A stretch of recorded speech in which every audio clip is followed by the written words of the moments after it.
Warning. The Federal Communications Commission has determined the following content to be emotionally harmful. Funny things that you think's funny aren't funny. Give me cocks all the time. I want cocks all over me. The Alan Cox Show kicks ass, man. Welcome. Show me what you got. You're not going to see a lot of cocks on TV. Alan Cox from the Alan Cox Show. I don't know what it's about you, but I can't even stand your voice. I think you're the biggest asshole alive. It's going to be a great show. Let's kick it. I'll say kick it, and you'll just kick it with a tasty groove, okay? 1, 2, 3, kick it. Kick it. Come on. God damn it. Could you one time kick it? What the? Alan Cox. Here we go. He'll ad-lib. He'll be fine. It's the Alan Cox Show on 100.7 WMMS.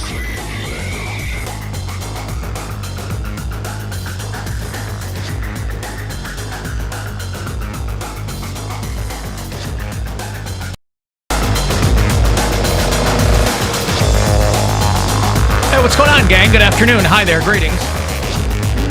Welcome, welcome, welcome. I'm Alan. Thanks for showing up. Say hi to Bill Squire, who's right over there. Hey, creepy hugs, everyone. Thanks for listening to and watching this episode of the Alan Cox Show. Don't forget to like, subscribe, and share a cold one with the boys. Hey, there's Mary Santora. Hi, guys. No babies. Very excited. It was, by the way, 4 years ago today that I was telling all of my Pittsburgh people to go see you because you were there. You were doing a couple of shows in Pittsburgh that night. I think Ham Bones that just popped up. Ham Bones and the Arcade Comedy Yeah. Theater. I think neither of which existed when I lived there. Yeah. It was just the Improv and the Brillo Box and Funny Bone. Part of the Burning Bridges Comedy Festival. Oh, of was what course, it was. because as you might have heard, they have a lot of bridges. And fire. And fire. They have 3 rivers, and none of them ever caught on fire. We have one. Well, try and it harder. Caught on fire Yeah, seriously. multiple times. Hey, Poundcake's back behind the glass.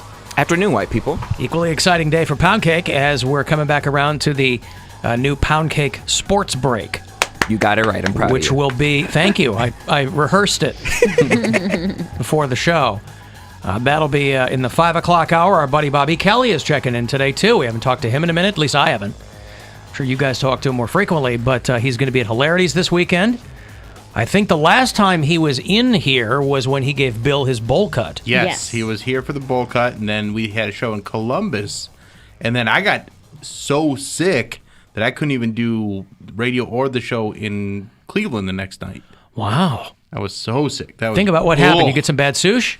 I think it was some bad food, and then just was like puking. It was double barrel, like both ends. Oh, out of both ends, and it was brutal. It's no good, right?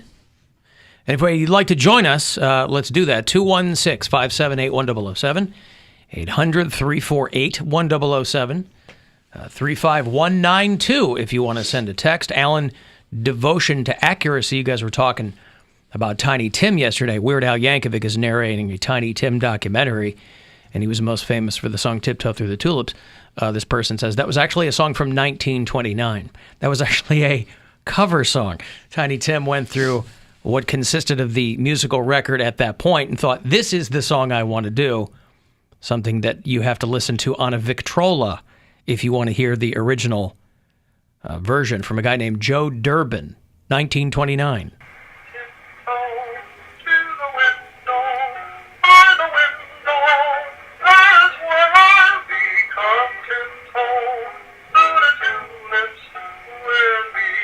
That's what constituted music in the 20s. Why were they considered so roaring when those were the hits? Well, there was that. The roaring 20s? You had like the jitterbug and stuff like that. Big band was happening. George Michael? Yeah, the Flappers. Yes, the Flappers, all that stuff. Yes, George Michael, a timeless classic. I feel like all music back then sounded creepy, though. The way it was projected, like the way, what is it? The record player had like the big speaker. It looks like the a Victrola. big That's shell. literally. I played that off of YouTube. A guy playing that song on a Victrola. That was where the old RCA logo was the dog with his ear next to the Victrola horn or whatever that thing was It's all called. creepy. And what? I said that's all creepy. Oh, all creepy. Yeah. Well, yeah, that's what they do. They put that kind of music into movies to scare people now. So thank you. Devotion to accuracy there. I got a letter from, who did I get a letter from? I got a letter from Brittany. Alan, I've got to chime in on In and of Itself, which, again, another day has passed and I still haven't seen this thing. Gwen and I are embroiled in the, if that's the right word, in the John Wayne Gacy documentary. Embroidered. We're embroidered. We've sewn ourselves fully into the John Wayne Gacy documentary, inexplicably on Peacock, but, everybody needs content.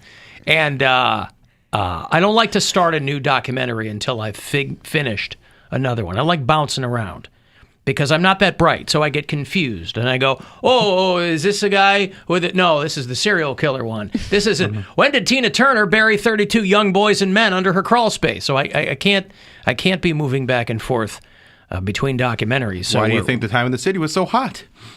That's true. I hate you, Bill. How dare you talk about Tina Turner? Oh, a little anime. She left a good job in the city for all that. Anyway, Brittany says, my husband and I watched In and of Itself on Bill's recommendation and absolutely loved it, is what she says. I was happy, emotional. I felt touched by the message. I am one who has struggled with identity in my life, and I felt that the tone and the message in the show was wonderful. I also listened to Bill and Mary on the episode of Flicks and Bill, where they talk about the show. I have to agree with Bill, and she says, sorry, Mayor, parenthetically. He's an illusionist and a sleight of hand professional. Those things are based in deceit. We all know that magic isn't real. What? No one believes what he's doing is real. And regarding folks going into the live show not knowing what they're in for, I think pretty quickly he gives away that he's an illusionist. Everybody knows he's performing. He's not trying to pull one over on anyone. I don't think that was your issue. You just didn't like the guy. I didn't like the guy, and I disagree with her. I do think he was, regardless of if you know he's an illusionist or not, he's doing things on purpose to make you feel a certain way. So it's hard for me to have a natural, oh my God, this is amazing response when I know that that's exactly how he's manipulated it to be. You're waiting for the tell. Not really. The turn, as it were. I don't think so. I just didn't like the guy. Huh. I didn't agree with him. You know what, though? One of the things in his book that you actually have the same opinion of. Oh, he has a book. He's got a book. That was what I was listening to last week. Is it called You'll Never Know What This Book Is About Until You're 10 pages in? No, it's called A Moral Man. Oh, okay. And that's literally what it's called? That's what it's called. A Moral Man. Yeah, all one word.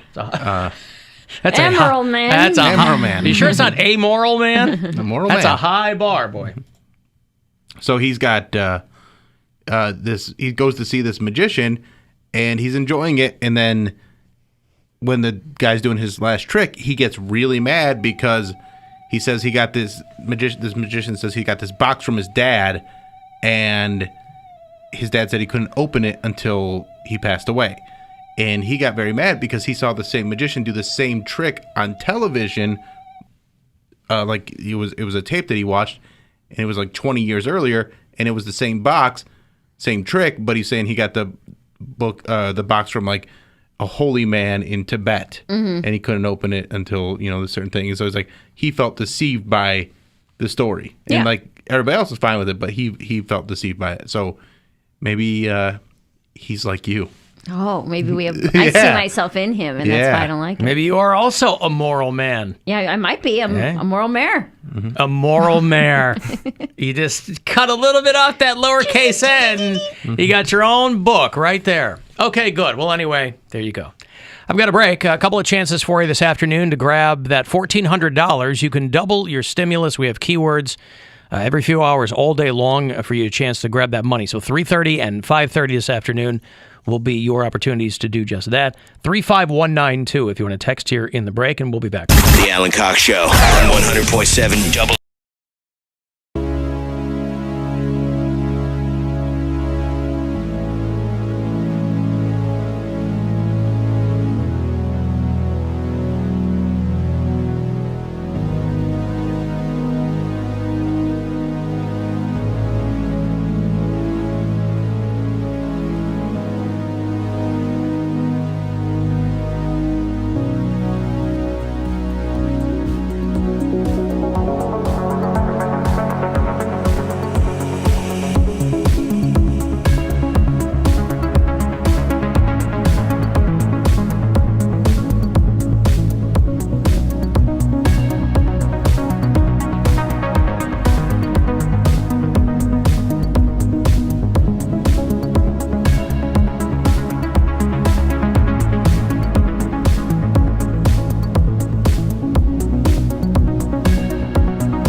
216-578-1007 if you want to join us live. 800-348-1007.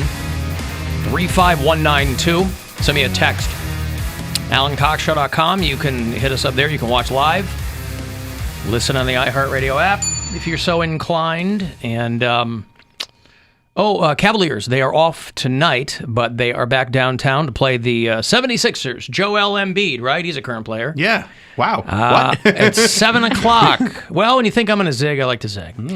7 o'clock tomorrow night. So when we roll out of here at 6:30, that is when your Cavs Live pregame will begin. It's also MLB opening day tomorrow. So the Tribe will be playing the Detroit Tigers at Comerica Park. Indians are 10-18-1 in the preseason, if I counted correctly. And so they go into the regular season tomorrow. And then Monday, we'll have a shortened show. We'll be here for a couple of hours. And then 4:05, 4:10, around there is first pitch at Progressive Field against the Kansas City Royals. So Tribe home opener in front of about 15,000 people is going to be on Monday afternoon. And we got an email from Dan Kensinger back there in sales to the bottom 5 people in the bracket. So that is Danny. That's me. That's Miss Mary Santora. That's Jason Carr, who is our boss and precedes us here on the air. And Steve Waz, who is part of the big morning show over there at WGAR. Dead last. Dan plays? He does, yeah. We were talking about it earlier. Why are you so surprised? I don't know why I'm surprised. I think I know why you're so surprised. I'm that's a checking stereotype. I'm checking myself. I'm checking myself, and that's why I didn't say anything at all. That's why I said you should just get it. We're all throwing darts. Yeah. I mean, everybody Nobody knows who thinks what's happening. Nobody knows. I mean, I picked Michigan to win. They are literally the last team I even have in this thing. Mary picked. Oh, they're gone. Oh, they're gone? Yeah, they lost last night to UCLA. I didn't pay attention. Okay. Yeah. So my bracket is completely toast. Waz picked North Carolina. Jason, I don't know. Waz is North Carolina didn't even make it in the tournament. How do you pick them? NC, is that the logo? I'm just looking at logos Oh, here. North Carolina's. I thought he meant UNC. Not UNC, North Carolina. Yeah. I don't know why Waz is dead last because Jason Carr didn't even finish his bracket. So he's second to last. If the ones he picked are more right. Yeah. Imagine, poor Waz, he's dead last. He is getting beaten by a guy who didn't finish his bracket. And then Mary Santora, who picked, what is that, Florida? Mizzou. Mizzou, I was right. listening to Ruth. Right. I picked Michigan. Danny Kaye picked... You're cheering for Mizzou. I think Kensinger picked Kansas, I think. Anyway, so he sends us a screen cap. We are the bottom 5. So dreams of glory are soon shattered. Being a bottom, that's one of my dreams. Yeah, this is a real... We'll get on the bracket next year, and we'll see what happens. Yeah, you're the one on the show that does the sports report. Yeah, Sports break. We got the Poundcake Sports Break coming, his sophomore outing at that. So anyway, it was a fun bracket. Bill's still in it. Bill's killing it, I think. I'm in 7th place right now. And you were second. You're still doing well. You're still top 10. Right? Yeah. By I was my second math. at one point, yeah. So I am 7th place right now and hopefully can, after the Final Four weekend, I'll move up to the top 3 and get one of those gift cards. Who's still in it? Seth? Gonzaga. I'm thinking teams. Teams, sorry. okay. Yeah. I'll just name a bunch of teams. Yes. The Final Four is Gonzaga versus UCLA and then Baylor versus University of Houston. Okay. I believe. That's And now, correct. are all of your teams still in or no? No, I only have one team in the Final Four. Okay. So I need Baylor to win out to have any chance of making up the ground that I lost. That's the Baylor Bears. Or not Baylor. I'm sorry, Gonzaga. Gonzaga. That's the Gonzaga Gonzagans. Bulldogs. Oh. Gonzagans. Not the Gargoyles? All right, so there you go. So, yeah, that was a real slam in the clam. But bottom 5 is where Mary and I find ourselves, and that's fine. It was good while it lasted. I don't think anyone had any illusions of murdering their bracket. Nah. But I would have felt left out had I not done it. Yeah. It's fun to do. And Silly. Fun to do. You never know. Exactly. And UCLA, like, nobody picked them. They were an 11 seed. They played in the play-in game, so they didn't even... Like, they played one more game than most teams. And they beat...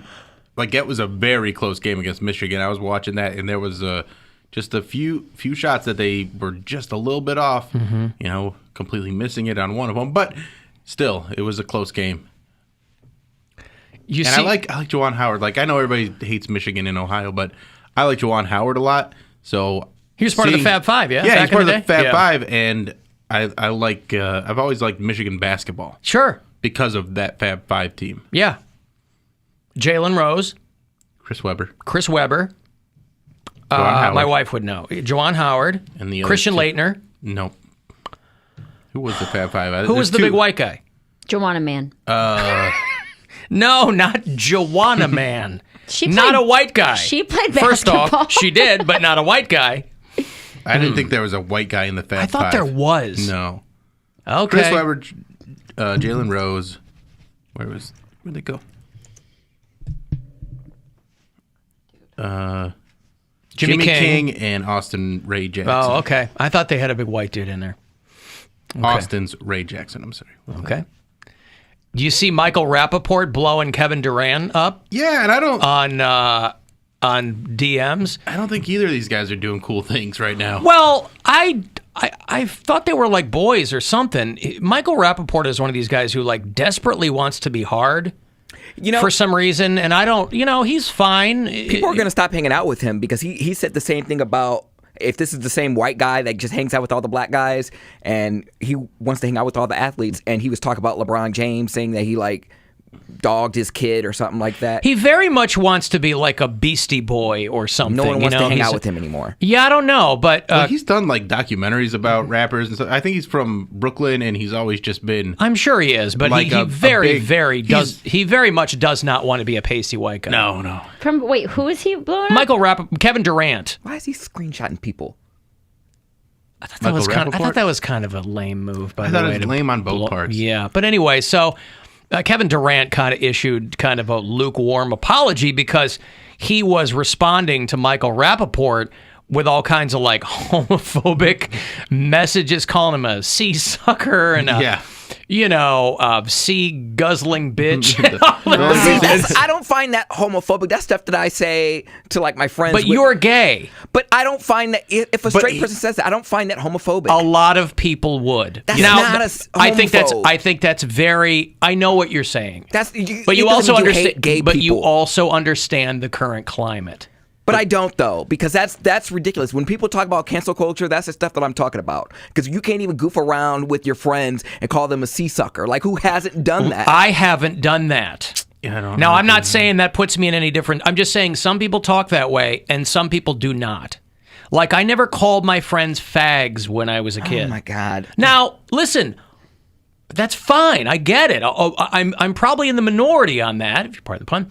But there are some people who are comfortable with that, and some people who are not. I laugh. I laugh when people say "Oh, that's gay." I'm like, "Yes, it is. It's very gay." And that's fine. That's fine. I don't think there's anything wrong with that. But the screenshotting between Rappaport, screenshotting Kevin Durant's DMs to him, that's dude, that's what I'm saying. Why couldn't you just go back and forth with the guy? And because this is not going to work out well for you. Well. Rappaport screenshots the guy, so he's the one that posted the screenshots. But they had lawyers involved and stuff like that. It's an ugly situation. But it's lame. It's all lame. Yeah. It's lame. It's there's no NDAs on a DM. There are NDAs on DMs. Actually, that's what it's for. You can't disclose anything about my person. Or if someone DMs you on Instagram, you can sue them. No, I'm talking about if he's friends with Michael Rappaport. They're not friends, though. They're not. I thought they were. They've been on each other's podcasts and stuff like that, but... Because the beef that Kevin Durant has, you don't do anything. All you do is try and get into these tiffs with people to raise your profile. And he said it with some more unkind words than that. But it's and he's right, because that's what Michael Rappaport's been doing for the past few years. Is he'll do these rants where he'll pick a side and just get people fired up. And I think Barstool is involved in this stuff too. It's a mess, but it's one of the things that I hate most about sports, where people are trying to use athletes and their fame to try and build themselves up too. I don't like that. If you listen to Howard Stern at all, Michael Rappaport is semi-regular on that show, and they will. He's in a fantasy league with some of the guys on that show, and they'll play trash talking voicemails from him that are unbelievable. They're in the same vein as this. Right. So that's why I'm not sure Right, like he's playing the same game as Kevin Durant, and then he's trying to call him out and be like, "Hey, this guy's being mean to me." I'm like, It's You do weird. the same thing, so you can't go back and forth with these guys and call them out and say that they're soft on the court and they suck at basketball and blah blah blah, or they should go and help the kids or whatever he's trying to say. And then when they come at you, you go, "Oh wait, hey, what are you doing? I'm just trying to have fun here." Like it's not. Right. It's like, not cool. why are you so sensitive? And like the language that Kevin Durant used, like I don't talk like that really, but I'm sure I have in the past. I'm not going to say like I'm above that or anything. I don't have like a huge problem with it, but I see why that's getting attention. But I think Kevin Durant is the one that's more in the right here because he's just like sick of this guy being a douche to him and then trying to get fame off of him. But there are things that things could be misconstrued over text messages. Like things can be taken out of context. That's why I don't like having conversations over text messages. So when you say something like a sea sucker or, call someone a fag over a text message, it could be joking. It could be like, you don't know if it's serious. So when you screenshot someone, you really are almost like defaming them because stuff is taken out of context. I mentioned we were watching that John Wayne Gacy documentary. And again, I was a kid when this was all happening. It was happening out in the suburbs. And so it was on the news all the time. But it wasn't like I was 8 years old and glued to the television screen. But they would show, so there was a lot of archival information in this that was all new to me. And I said, Gwen and I both out loud were like, oh my God, when they were showing some of the news coverage at the time. And one of the things they showed was, because the reporters at the time were complaining that the Chicago police didn't really take it all that seriously, because in the 70s, they didn't care if gay dudes were killing each other. Mm-hmm. The law enforcement, they might as well have been hookers. So when like gay guys were saying, this guy beat me up or whatever, they were like, yeah, we'll look into it, whatever. But they showed a headline of the Chicago Tribune that said something along the line, like, police searching for homo butcher. That was a headline. Yeah. And I was like, oh my God, that's only like 45 years ago, That's crazy. Imagine if you saw that now in a headline. You wouldn't. Homo butcher. No. You guys are really going to love my sports break then. No, listen, you say what you want to say. No, it's not about this, but Okay. You're talking about headlines. We'll get into that on my sports break. That's a tease for you. 5:20 today, the Poundcake sports break. Don't miss it. Alan, why is sea sucker such an insult? Some people just like salt water. Listen, that is a really good point, and I don't know how to clarify that. Some people like swish with it, right? Yeah. What if they're just like gargle with it? What if that's like the fan army of this show? We're the sea suckers. Oh, I did that years ago, and it's not even my bit. It's so stupid, but I was just looking for attention. I did a thing many, many years ago where when people would win something off my show, I would give them blow pops. And I would tell them that they won a cox sucker. And, like... Clever.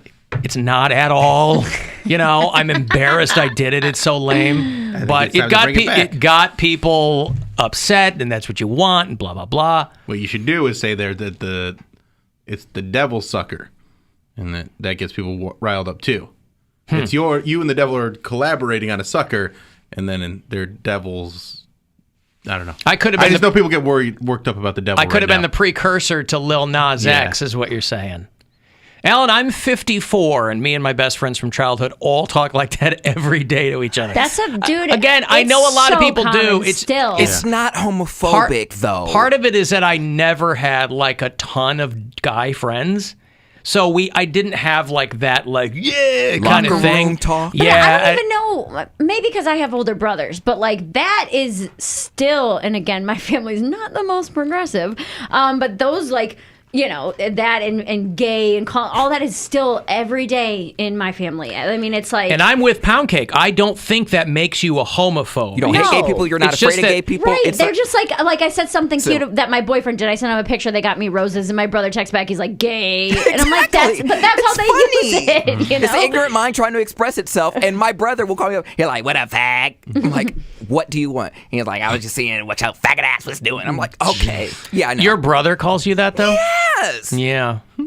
Again, it's your brother. It's whatever. Everybody's got to everyone has their own calibration for that, right? Mm-hmm. But when people try to make the point that it's still language that makes somebody less than someone else, That's, no, I get it. Yeah. Well, that's why I call him fat. And you're both right.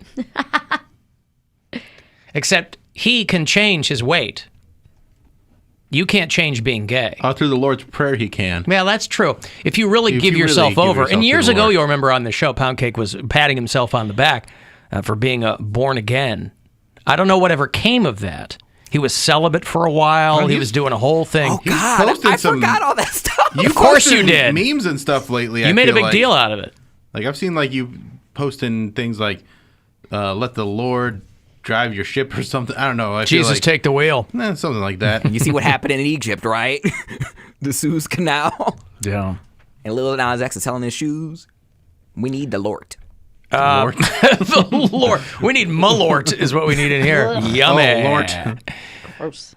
My dad gave me old newspaper clippings that my grandma saved, and one of the articles had the word retarded in the headline. Yeah, listen, I mean, now you look back and you go, oh my goodness, but at the time that wasn't a thing, See, in like the last couple years... things change, times change. Even in the last 5 years. Yeah. And something I've been trying to work on, a big one with my dad, was like picking my battles as far as like having tough conversations with my family members, where it's like, all right, let's focus on you stopping using the N-word before we focus on you not calling people retarded. You know what I mean? So I feel like... Pick your battles. Sometimes you have to do that, where I'm like, you can't be this way. Yeah. So we're going to focus on this one first, and then we'll work our way down the line. Part of it for me was I had a friend very similar to what Poundcake has described himself going through when he was younger. I had a friend who knew he liked boys. I knew it. It's not like he confided in me, but I knew. And I saw how difficult things were for him. Right. Like 5th, 6th, 7th grade. You know what I mean? So it was like when you heard that word in casual conversation, he wouldn't react, but I felt myself like kind of wincing because I knew, and it wasn't like people, because nobody knew. Yeah. The peer group didn't know. But it was just something that, made the hair in the back of my neck stand up. But just didn't like it. But it's such a nice thing to do for someone. For people who don't have an issue with it, I get that too. What's not nice? No, it's such a nice thing to do for someone. What is? To not say it. SC, to sign documents. Sign documents, yeah. It's really a compliment. When someone wants to do that for you or to it's you. Kind. It's such a compliment. I don't know how you girls do it or how you guys do it. Boy, I don't know how you do it. It's so much fun. God bless you too. Do it for sport. But I understand. It's for sport. That's what a sports break's about. Yeah. 5:20 today. But I will say, Alan, if you're looking back on your friend from like middle school or whatever, you shouldn't really feel too bad about it because I feel like there's a disconnect there. It probably didn't. He felt as if I'm speaking about me, so I'm just putting my experience on him because I imagine most gay people coming out are the same way. There was a disconnect there, and I didn't even take that in. Like it didn't apply to me because I wasn't gay. So I was just like, I'm straight. Like so, you didn't even know it. So call me whatever you want. I would throw care. the word around. I'm like, yeah, whatever. And then once I came out, I was just like, well, yeah, I am now. So it doubly applies to me. It doubly applies. Yeah. Al and I have tickets for Homo Butcher at the Agora this fall. Boy, I can't wait for live music. I got to tell you, I cannot wait.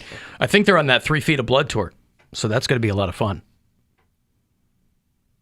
Whose blood, though?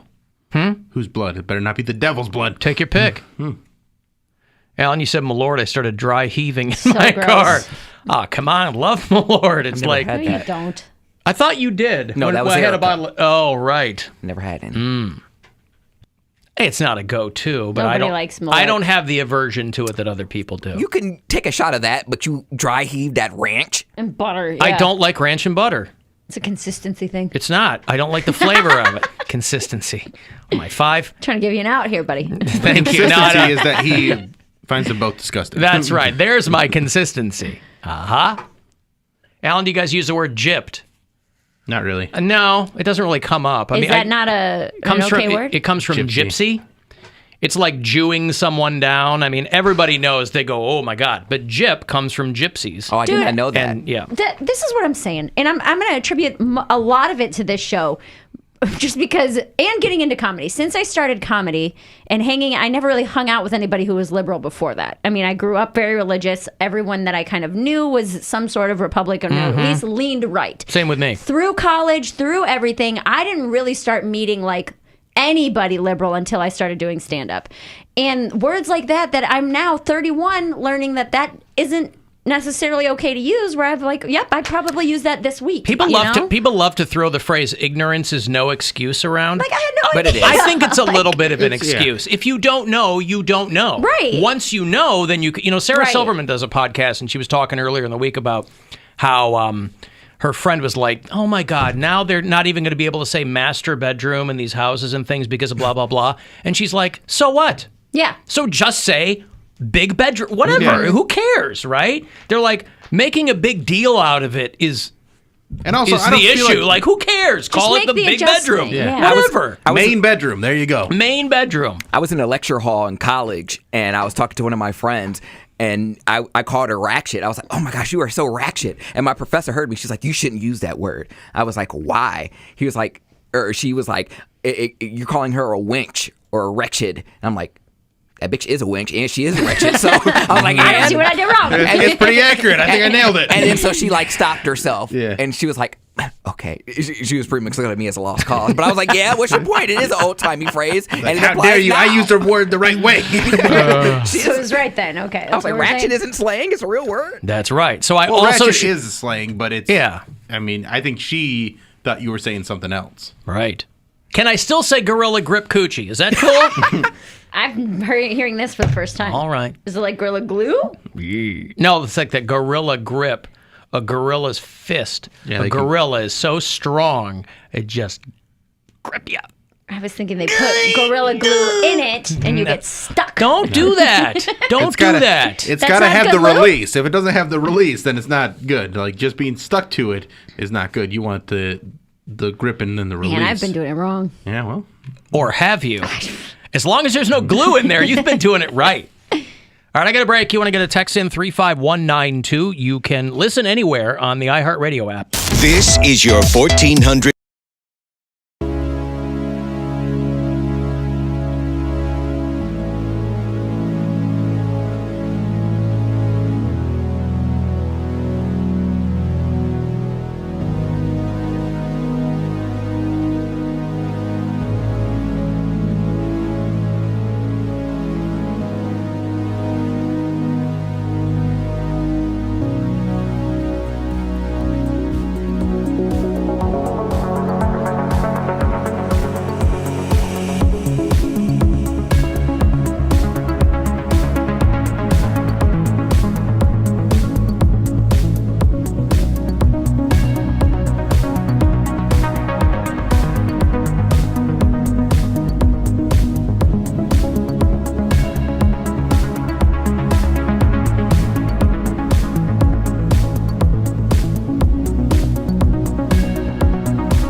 Billy Joe Armstrong has changed his mind. He's decided that he does want to become an American idiot. He's filed with the FEC to run for president in 2024. I mean, he got farther than Kanye. You know, Kanye made that big to-do about nothing, basically. He didn't even file the paperwork. I don't know how he got himself on the ballot in a few states. I mean, Kanye got a few votes. They figured out how much money he spent, like, per vote he got. It was like $300 per vote, but I assume this is all a big preamble to whatever Green Day is doing next, because Billy Joe filed with the Federal Election Commission on the Republican ticket. What a basket case. For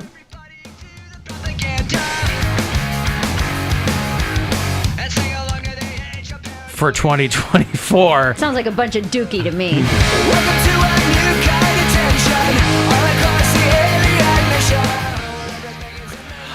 Listen. His running mate is registered as Saint Jimmy of the Krusty Krab. Is that a character? Is Saint Jimmy a guy on SpongeBob? Yeah, there's a song called Saint Jimmy, I think. On SpongeBob. Let's go to our SpongeBob SquarePants expert, Cody Poundcake Brown.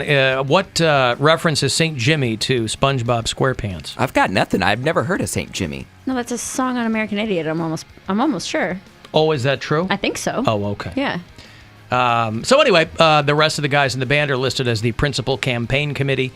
So obviously he's, doing a little bit of trolling, but he has filed the appropriate paperwork with the Federal Election Commission. And he's going to get in there and he's going to be like, good riddance, Joe Biden. Hope you had the time of your life. I think he's just trying to take votes away from Trump. You think what? I think he's just trying to take votes away from Trump. Do you think that he would? I think any less votes they get is good. I don't think he'll win. You don't think that Billy Joe Armstrong will be elected the Republican president of the United States? Don't you have any faith in democracy, Poundcake? I have a bunch of broken dreams. It was close. It was close. He tried. A bunch, I'll take it. He's got a bunch of broken dreams, and that's all right. Add one more to the list. Let's hope that Poundcake sports break doesn't end up being his most recent broken dream. You said today it's my holiday. What? Holiday. Ah, yes. Well, he goes, you said today's my holiday. And I go, no, I didn't. Oh, God. Cody, we'll just wake you up when September ends. Don't worry. No, because that's my birthday. Need to turn up. Here's a text. Typical 3 white liberals telling a gay black how to think. We didn't do that at all. Yeah, you white people can't stand y'all. You say the darndest things. Shut up, you gay black. A gay black is what we got. A gay black. There's a text from a progressive thinker. Right. People were hitting me up on Twitter yesterday. They were like, see, don't you feel bad about getting the vaccine? You're so tired. I'm like, because they were saying like the vaccine altered my DNA or whatever. I'm like, demons. I'm like, honey, I have scaly skin and a penis that can't, finish. If the government wants my body, my DNA, take it. They'll probably do better with it than I will. And by the way, who are these pussies that are worried about getting tired? Dude, I don't want to get that. I might get tired. I get tired for a day or two. You mean like every other person every day? I run tired. Like right. That's like everybody's tired all the time now. I was very, very exhausted yesterday, and then I felt like warm and had chills. I didn't have a temperature or anything. I was like 99 when I got home, and I normally run around like 97. But I took some NyQuil, went to bed at like 9 o'clock last night, woke up today feeling on top of the world. I feel great. Yeah. Arm is a 2 out of 10 soreness. It was bad yesterday. It was like an 8. I usually run cool, and I don't know what that means. Like your temperature? Yeah. My temperature is usually like 97.5. Like on a regular basis, that's normally what I am. I'm usually in like 95, 96 territory. Really? Yeah, I don't know what that means. I don't know if that's bad. I mean, every time I have pretty low. I agree. But every time I have a checkup, they're like, no, everything's great. I go, okay. How do you guys know? You guys just take your temperature on a regular basis? I feel like over the last year, Yes, people were taking their temperature all the time. Because early on, they were like, if it's 99 or 100, get yourself into a cemetery. Yeah. And so cemetery? people were taking their temperatures I all had the a time. thermometer in my purse. Like all of last year, I just took it out of my purse. And most people are, if you're like me, you stuck with one of those dumb forehead thermometers that like they're still putting on you when you go to the dentist or you go to a restaurant or something, but they never work. So they're like, yeah, you're good. It's 108.6, you know, and then they tap it and they go, oh, no, it's 97.8. You're good. In Nate Bargatze's new special, he does a bit about that where he's like, yeah, the teenager checking your temperature at Buffalo Wild Wings is like 45 degrees, dude. You're good. You just keep going. It's fine. Oh, that's Celsius. Sorry. I had it over on the whatever. Yeah. Well, I was worried. I'll tell you what, and I don't know if that lower temperature is indicative of anything, but I'm starting to think, just based on some phenomena in my life recently, I'm starting to think perhaps I'm emitting some kind of... Can a person emit some kind of demagnetizing energy? Sure. Can they? How much iron do you eat? Well, I like to eat a big piece of iron every what day. I mean. I got it. A brick of iron? I'm not you anemic. You got to spread it out. Don't just do iron once, you know, like every day. Because then you get too much at once. So you got to spread it out like every other day. Every other day. You got to pump it. How much iron are you pumping? I'm pumping a lot of iron. Okay. But I'm not anemic. Can't get any air to go in it. I eat a lot of dark green leafy vegetables, and so I'm not worried about that. But let me explain it to you. I eat a lot of apricots, things like that, right? Mm-hmm. So I'm giving my daughter a bath last night, as I normally do, and she has this thing on the wall that's magnetized, and it's got a couple of toys in it. And I'm kind of cleaning up the thing, and I'm near it, and it pops off the wall. Mm-hmm. And I don't think anything of it. I go, put it back up there, put the toys back in it. And then this morning, I'm doing some work at my desk here. And I have this little magnetized cup, because the back wall of our office is metal, and it's what the shelves are attached to, and the desk top and whatever. And I have this little magnetized cup that has pens, scissors, ruler, whatever, right? This thing pops right off the wall. Spills everywhere. Spontaneous. Yes. I'm going, God damn it. So I don't know. And watch this. If you're watching the live stream, here's a magnet. Yes. Right? Mm-hmm. Falls right off my forehead. Nope. Falls right off my forehead. When did it stop sticking? I don't know that it ever. But the point is that I'm worried that I might be emitting some kind of. You're like demagneto. And again, yeah, and I don't even know. Reverse magneto. Yeah. I don't know what that means. It might mean nothing. Might be indicative of nothing. But it's starting to. You know what it is? What is it? All that Mountain Dew. But I'm not drinking that much. You are. Any Mountain Dew byproducts. Well, I'm having byproducts. I'm drinking something that I didn't realize. Got this Mountain Dew runoff over yes. here. Everything that he touches becomes Mountain Dew. Somebody tagged me in a tweet where a girl said Mountain Dew is hillbilly coffee. I think it's what anyway. I grabbed one of these, not putting two and two together. It's called Rise. Mm-hmm. Forgetting completely that we just talked about this because of LeBron James, that this is the Mountain Dew energy drink. I just grabbed one because I saw it like on an end cap, and then I go, oh, I'm drinking a Mountain Dew. That's what it is. It lowers your sperm count. Tropical Sunrise. Lowers your sperm count and your magnetic abilities. Alan Cox. Super sperm. Alan's like, hopefully. I'm not worried about my sperm count. I don't need them anymore. That's what I'm saying. You like, I don't have to use condoms anymore. Yeah, but what about his magnetic personality? You know that that's also gone. You know that if your sperm count is low, you still have to wear condoms, right? If you're not fixed. It's not like air comes out. Well, one tiny little sperm tries to claw its way out. There's semen and then there's sperm. The little swimmer that is true. That is, what's that? The little swimmer that could. Yeah. So people can literally have like semen but not sperm. Yeah, you can have semen with dead sperm in it. Yeah, if guys are infertile that's creepy. When you get snipped, you still have an emission that just doesn't have sperm in it. They're not alive? Nope. I don't think they're made anymore. What it is? No mobility, no motility. They're dead. Yeah, right? They're not getting in there. Yeah, nothing's happening. Dead stuff coming out of you. It's disconnected. We all have dead stuff coming out of us. Blood, skin, whatever, right? We're just walking zombies. So does that count as like abortion? What? Well, I'm saying if life begins at conception. I guess it's not conception. Well, no, because I had the argument with but sperms are living. I got into the argument that life begins 3 days before conception. Huh? I got into that real argument with a human being that I love. Oh, you weren't taking that side. No. Oh, I was going to say, wow, what a hot take. They were saying that, and I was like, do you even hear the words? They're like, he's like, just scientifically, that's what they say. When you go to the doctor, and no your wife one is, says that when your wife is scientifically. pregnant, they say they give you the date as 3 days before conception is when she was pregnant. And I was like, so I'm right now. It is Wednesday. I'm going to have sex on Saturday, but I'm pregnant right now, is what you're trying to tell me. And he's like, I'm just going based off what science. I'm like, I hate everything No, you're about not. you so much. All of a sudden, those people love science. Oh, my God. Yeah, right. 3 days before conception. So based on that, yes, you're impregnating people. Maybe they're So having. we're all kind of pregnant. We're all kind of pregnant right now. Maybe they're having sex between two colliding black holes. I don't know. Hopefully. Where you find yourself in the past of. Hopefully. Can we correct them now, Texter?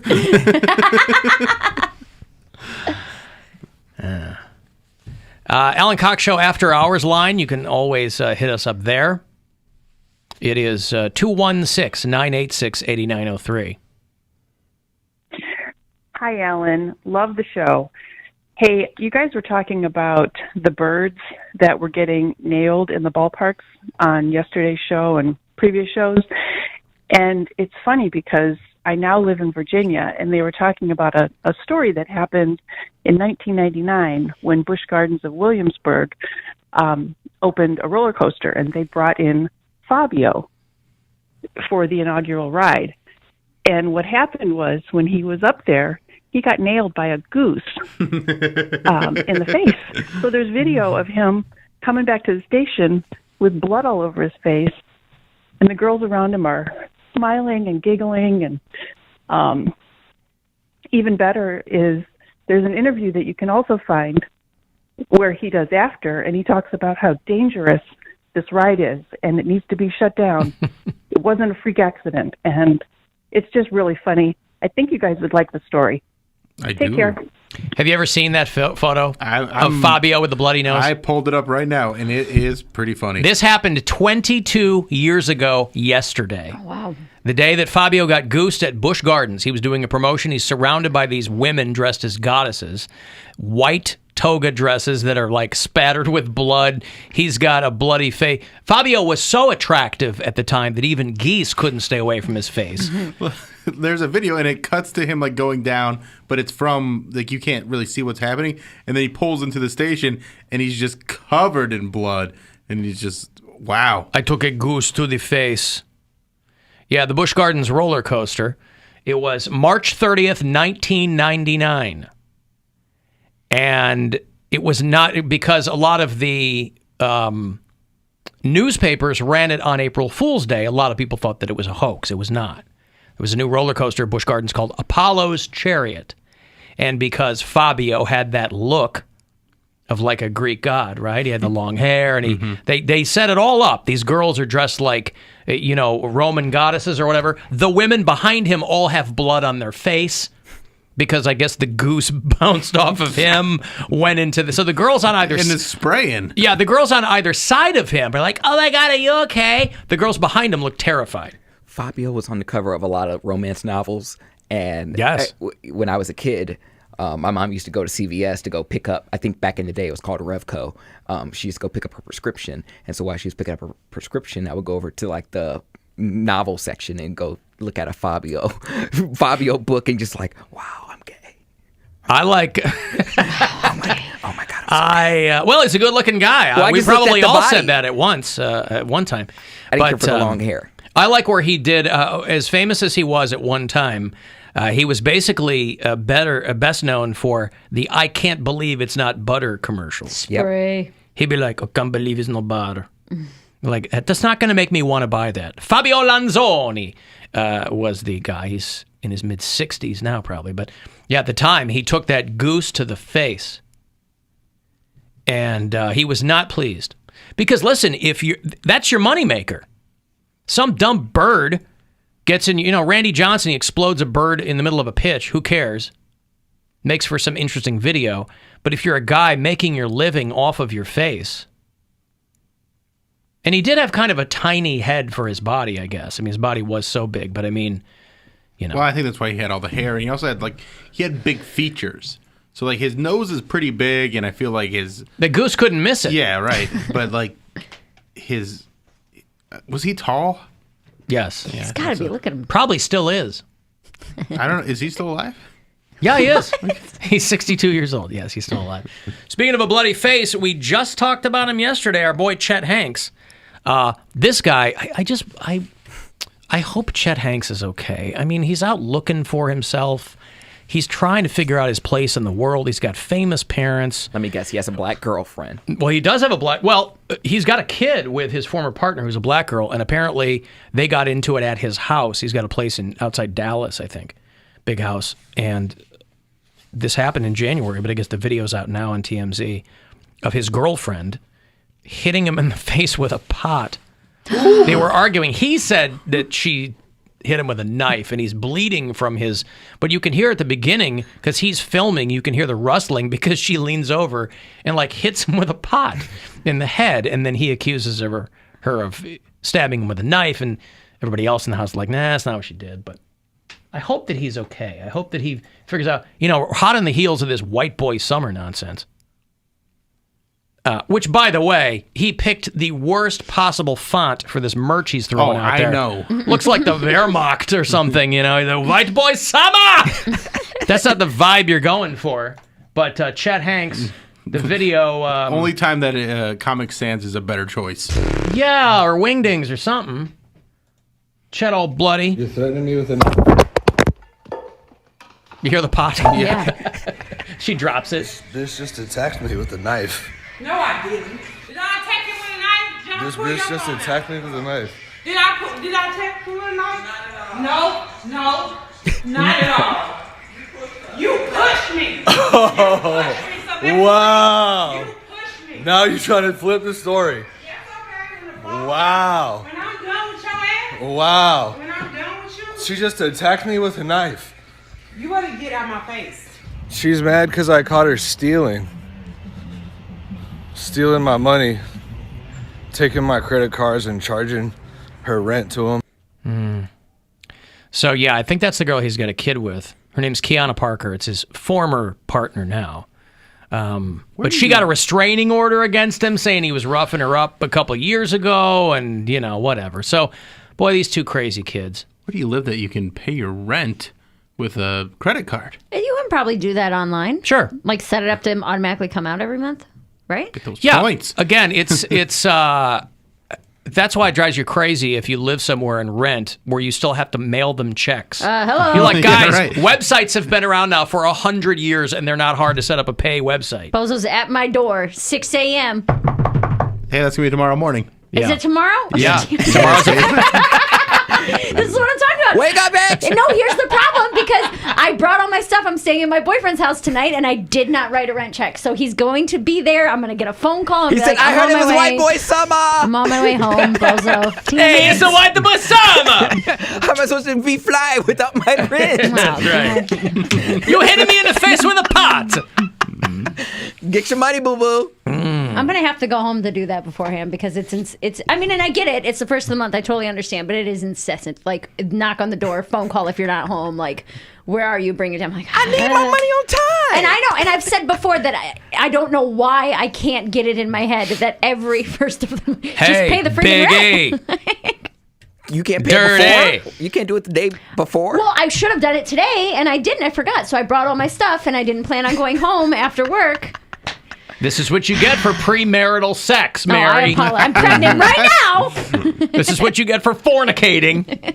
I like Dionne Warwick, by the way, who just tweets, I will be having a black woman summer. What foolishness did I just see? Even Dion's in on it. She's pretty fun on Twitter. She's great. She tweeted Chance the Rapper, like, was that her who was like, why does it say the rapper in your Yes, name when we exactly. all know that Yeah. you're rapping? Yeah. Yeah, they make an SNL bit out of it now, the Dionne Warwick talk show. By the way, she is languishing in the middle of the pack. She's one of the nominees for this year's Rock and Roll Hall of Fame class, and she's right there in the middle with a little over 163,000 votes, fan votes. Fela Kuti, by the way, it's clearly a case of ballot stuffing, but he's leapfrogged Tina Turner again. But Dionne Warwick... I can't believe Dion didn't get in before Whitney. I can't believe Tina Turner didn't get in before Whitney. Agreed. True. Yeah. True. So Dionne Warwick, you can still vote for her. if you like. She's in there. I'm going to watch that Tina Turner documentary tonight with Grandma. Yeah, it'll be a good one. By the way, speaking of documentaries, don't miss Dion and Davis, A Tale of Two Warwicks. It is very... The Lion, the Witch, and the Warwick. Both of those are very... Chef recommends. Very entertaining on 2 counts. Hello. I would watch that reality show. I'm Dionne Warwick, and I'm Warwick Davis, and we are A Tale of Two Warwicks. That's right. Hey, CJ. Hey, yeah, I just wanted to chime in when Poundcake said about vasectomies being like an abortion. You might know this because you have the mispleasure of being raised Catholic as I do, but in the Bible it actually says that it's worse to masturbate than to rape because the soul is considered to be in the initial money shot. So of course, you're not supposed to spill your seed on the ground. What a cool book. Yeah, because it's considered murder because it's at least with fornication. There's even if it's forced fornication, there's a chance of the soul being saved, and it's not seen as rape is seen as better of a chance, and masturbation is seen as akin to murder. Interesting that those are the distinctions that you have to make when I'm you're talking Hitler about over here. Yes, I was gonna say I've wiped out worlds of people. Last week, I saw a film. As I recall, it was a horror film. Walked outside into the rain, checked my phone and saw you rang, and I jizzed in my pants. Speeding down the street when the red lights flash. Need to get away, need to make a dash. A song comes on that reminds me of you, and I jizz. The Alan Cox Show.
was reading about Lance Bass from NSYNC. Done a few things since then.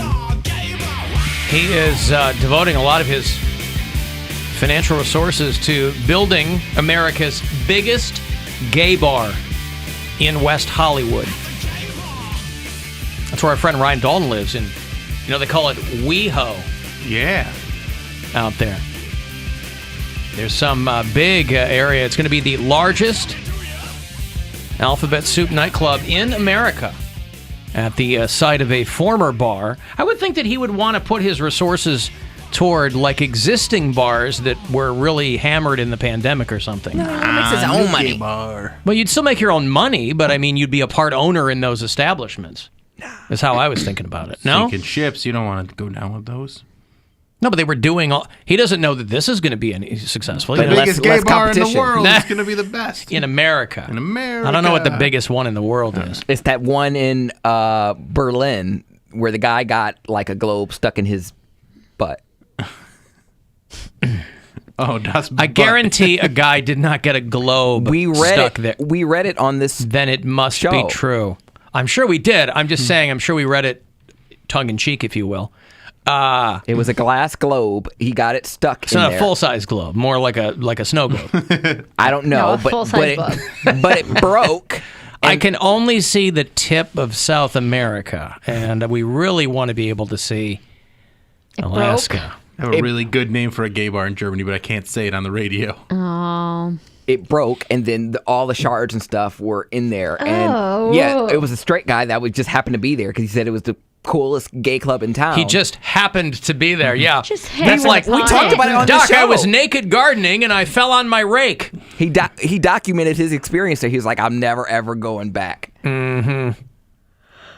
I know that happens to me all the time, where I end up just coincidentally being in the world's largest gay bar. It wasn't marked as a gay bar. It was just like, it looked like a factory. It looked like the Ike Center from the outside. Then how is it I wonder how it's the world's biggest gay bar if there's no signage to denote it as such? There's a plaque on the inside. You just got to find it. is this the world's largest gay bar? Looks more like a warehouse. I think it's like a circuit party. Well, anyway, the working name of this place is the WeHo Mega Club. They've already got their own website up. But they are... Lance Bass is going to be a big player with this place. He saw the other competition. He was like, nope, it's going to be me. It's a good one. That was a good one. I did like that. Bye to the competition. No. There's going to be a bye section. He should have called it No Strings Attached, is what he should have called it. Oh, that is what he should have called it. Digital get down. Does Mary know that she's on WikiFeet? Yes. I didn't even know this was a thing. How does Mary feel about her 4.1 rating on WikiFeet? I haven't said anything about it because didn't I'm not. know that WikiFeet was a thing. Well, then go and get her rating up. What's the highest rating? 5? 5 probably. Well, I then don't know. 4.1. That's not. You're no piker on there. That's pretty good. The day that I it's not got a 1.2. The day that I got number 5 on Billboard was the day that I found out I was also on WikiFeet, and I haven't said anything because I'm not trying to direct people there because you're whatever. But yeah, that's a real thing. It's like a page for celebrity feet. And someone sent it to me on Instagram and was like, "You've made it!" And I'm like, "Yeah, this is the Mary Santora is on WikiFeet. Oh, so they just pull these. There's one of you doing yoga. Yeah. There's one. So it's all these like thirst trap photos of you. Yeah, any thirst trap picture I posted on my Instagram has ended up on there. My brother, I sent it to the group chat like, haha, look guys, I finally made it. And my brother was like, why would you create a profile like this for yourself? I'm like, I didn't do it. That's the whole point. How would I have made it if I did? I didn't mean I made it myself. Maybe that's what he thought you meant. I don't know. Look, guys, I made it. Check it out. Why did you make this? Things taken out of context through text message. Okay. Well, I didn't make my brother sign a... I like that one of them is you in a big T-shirt eating chips. Like, woo, that's a thirst trap. Not only that, you can't even see her feet in that one. You can. You can see them a little bit. Oh, can you? Yeah, wait, hold on. This one.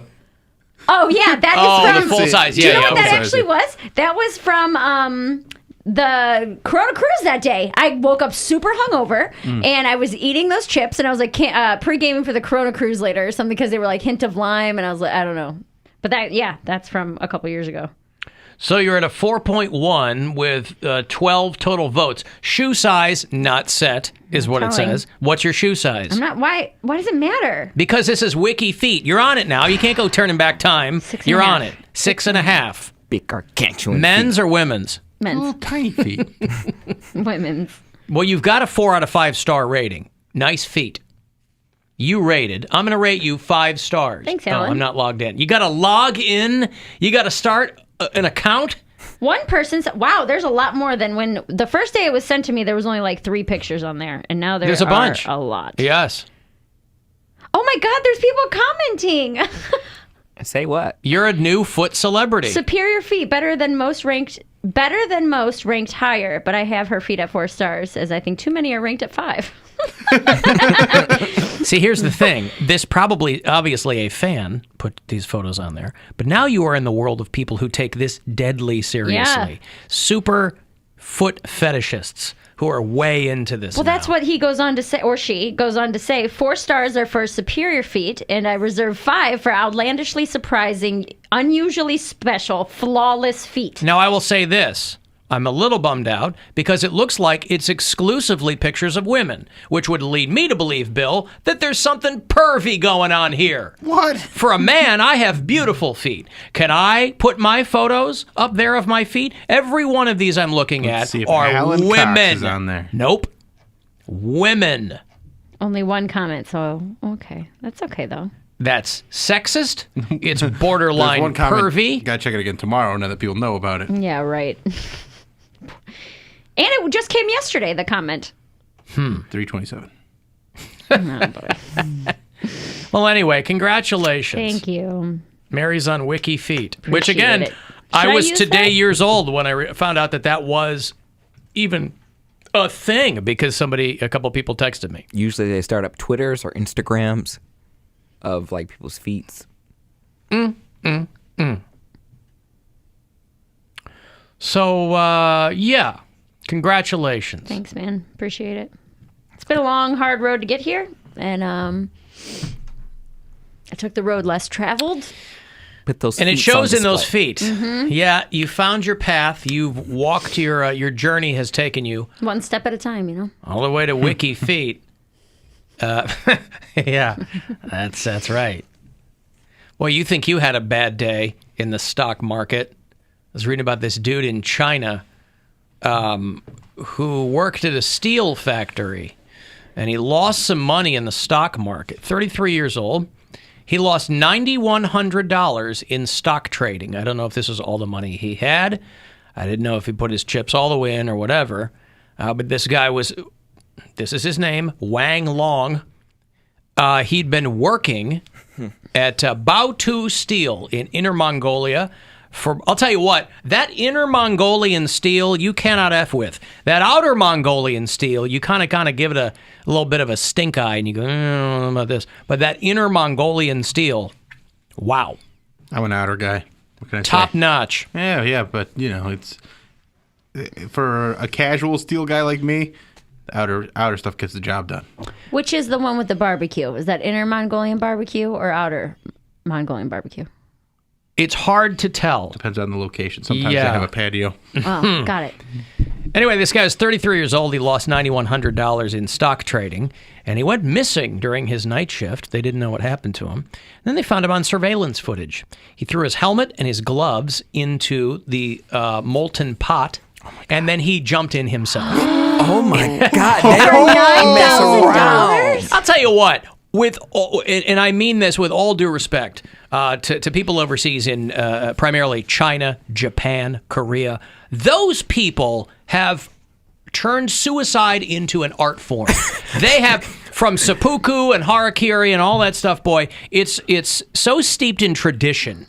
So not all of it is as inelegant as this. Sometimes they're like, I'm falling on my sword. I've dishonored my company. Again, they don't like to... Imagine a guy over here who got caught doing something with his company he shouldn't do. He's like, yeah, suck it, whatever. I'll take my golden parachute. Overseas, they're like, I've dishonored my company, and they take a header, off the roof of their 50-floor building or whatever. They don't like to inconvenience their family or whatever. This guy... I mean, I don't know what he This left guy him jumped with. into molten steel. Well, no, I'm talking about he jumped into the blast furnace. We talked about it last year. This woman caught coronavirus, and she was like, "I have inconvenienced my family, and that's unacceptable." And she killed herself. Yeah. Oh my God. Yeah. I don't care about my family. He lost $9,100, and they said that we suspect his suicide was related to losing the money. Gee, what gave that away?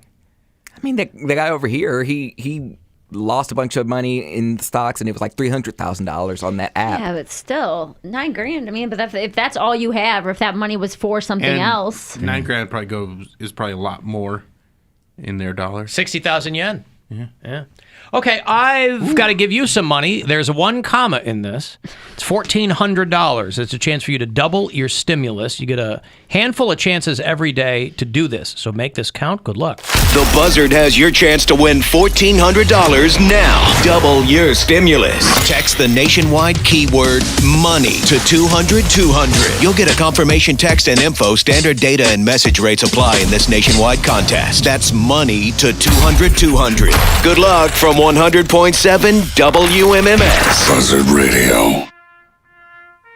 What is true that only the good die young? Old pricks they live forever, boy. They live to be old pricks. You guys know who G. Gordon Liddy is? Nope. Yeah. You got to be a certain age. Even if you've heard the name, you might not know who he is. G. Gordon Liddy died. He was 90, lived a nice long life. He was one of the guys behind Watergate. This was a guy who...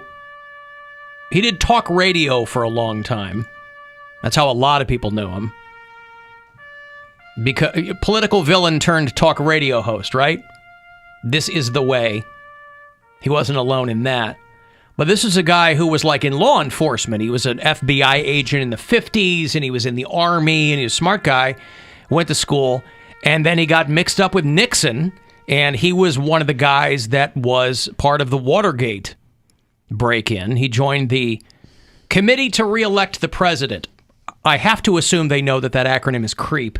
I have to assume that was on purpose. But G. Gordon Liddy was the guy who planned the break-in at the DNC headquarters at the Watergate Hotel. He was the guy behind all that. And they gave him 20 years in prison. He got commuted by Carter, so he only did 4 years. But he was a felon, and he was writing books, and he looked like a Bond villain, kind of. He was bald. He had like a dyed brown mustache, one of those Steve Harvey push broom mustaches.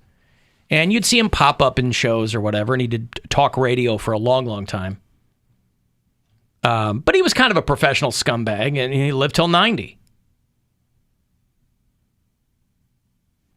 You used to be able to click around AM radio, and you'd hear G. Gordon Liddy. He was kind of part of that old guard of a bunch of Rush Limbaugh wannabes. And now there's a new wave of Rush Limbaugh wannabes. Oh, yeah, they're all now that fighting Rush for the is throne. dead. Yeah. It's funny, though, because this company is the company that syndicates the Rush Limbaugh show. And on a lot of radio stations, including the one down the hall, they're still airing Rush Limbaugh. They're taking old clips, and they've got current fill-in hosts setting up the clips. But they're also still advertising it. And they're advertising it as past wisdom, current relevance. The Rush Limbaugh show. So they've got these also rans going, Rush was right about so many things. Here's a clip from, 1986 or whatever. And when your views don't change, it's all applicable still. That's right. When you've been stuck in political amber for the better part of 35 years, but there are a lot of radio stations that are just taking whoever and a lot of radio stations making announcements about who's replacing Rush Limbaugh. People that most of us have never heard of before. But because, again, it's in middays. Mm-hmm. For all the attention and accolades the guy got, he was in middays. That's not a competitive day part. So, of course he was going to dominate. There was nobody else. You said only the good die young. Made me think of Billy Joel.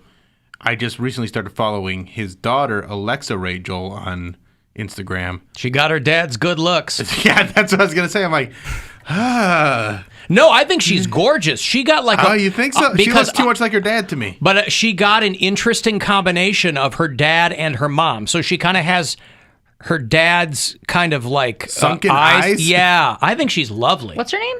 Alexa Ray Joel. Yeah. Like, I think there's shots where she looks gorgeous, but then, like, there's other angles where I'm just like, well, that's just Billy Joel. She's really pretty. I think she has a very interesting look. Yeah. I didn't say she's ugly, but I just see Billy Joel. Correct. But if you don't know Billy Joel. Yeah, I couldn't pick up Billy Joel out of the lineup. It could have gone a lot worse. Yeah. Billy Joel's not the best looking. You could have ended up with like a Tallulah Willis. You know how like Bruce Willis's daughters got kind of an odder combination of the two of them? And Bruce Willis and Demi Moore are good-looking people. Right, but when you get Billy Joel's kind of a schlub. When you get Bruce Willis's jaw and Demi's pointy head. Does she have a pointy head? Billy Joel dead? No, he's alive. They're rocking it. This Alexa chick has a giant 5 head. Yeah, she does. That is true. Oh my God! It looks like everything was just like pushed down. Like it was just like, all right, we'll just like roll your face down filter just a bit. Alan, devotion to accuracy, since Chinese names are last name, first name format, that guy's name would be Long Wang. Thank you for that. That is true. Man, I can't believe he jumped into the furnace. That's insane. Sure. I mean, what a way to go. How instant is that death? Is it instant?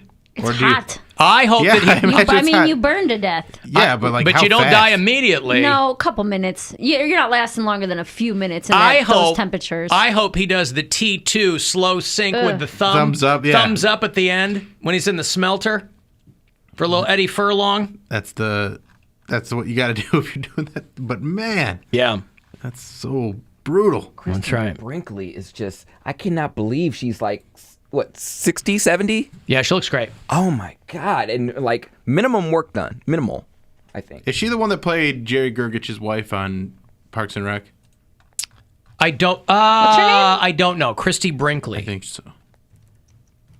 Yeah, because he had a super hot wife, right? Yeah. Honey, she is 67 and she is. Yeah, it was Christy Brinkley. Yeah, Gail Gergich. She is so hot. She looks great. You know who's still hot? Diane Lane.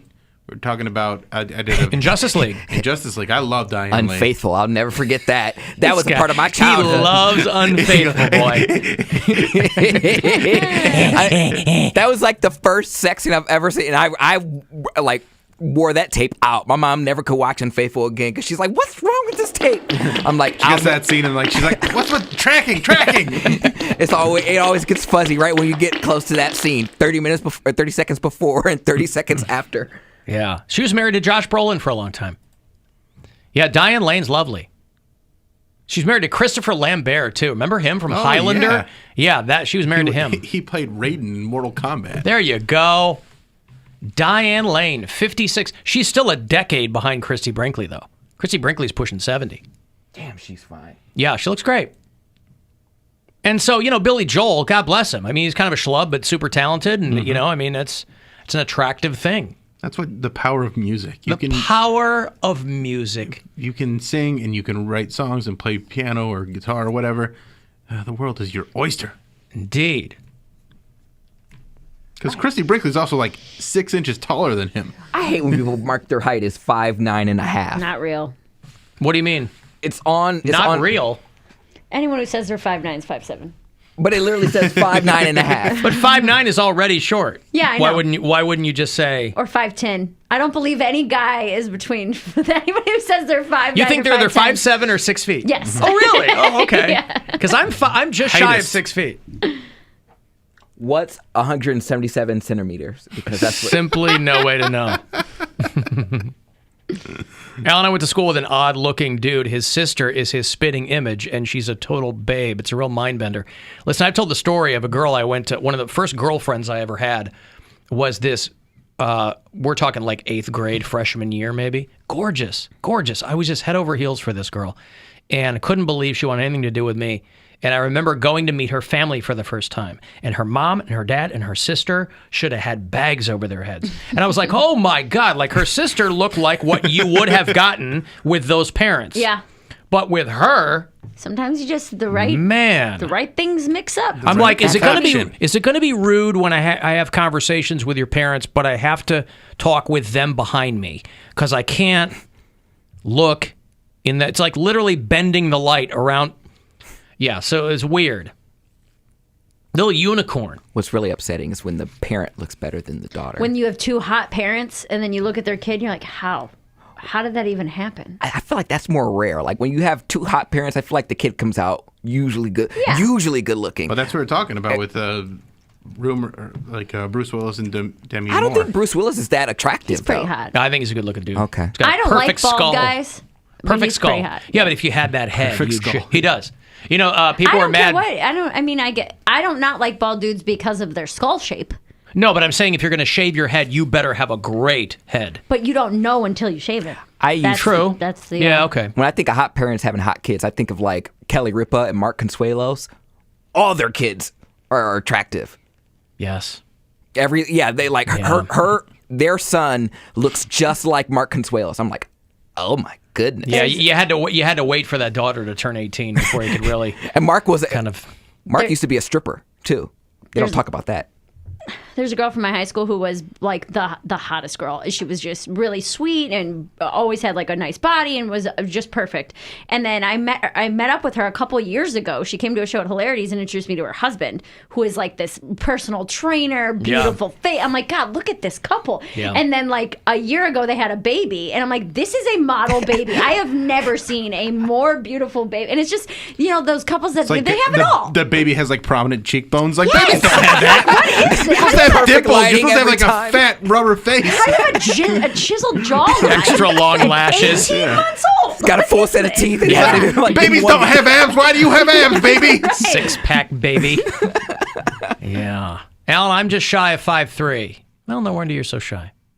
No. I've got to take a break. If you want to get a text in, do that, 35192. Our buddy Bobby Kelly is going to be checking in around 4:20. He's doing the late shows at Hilarities on Friday and Saturday. We'll have this week's Poundcake Sports Break later on as well. And you can listen to us anywhere you like on the iHeartRadio app. This is your $1,400 government stimulus check. This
1007 if you want to call us up.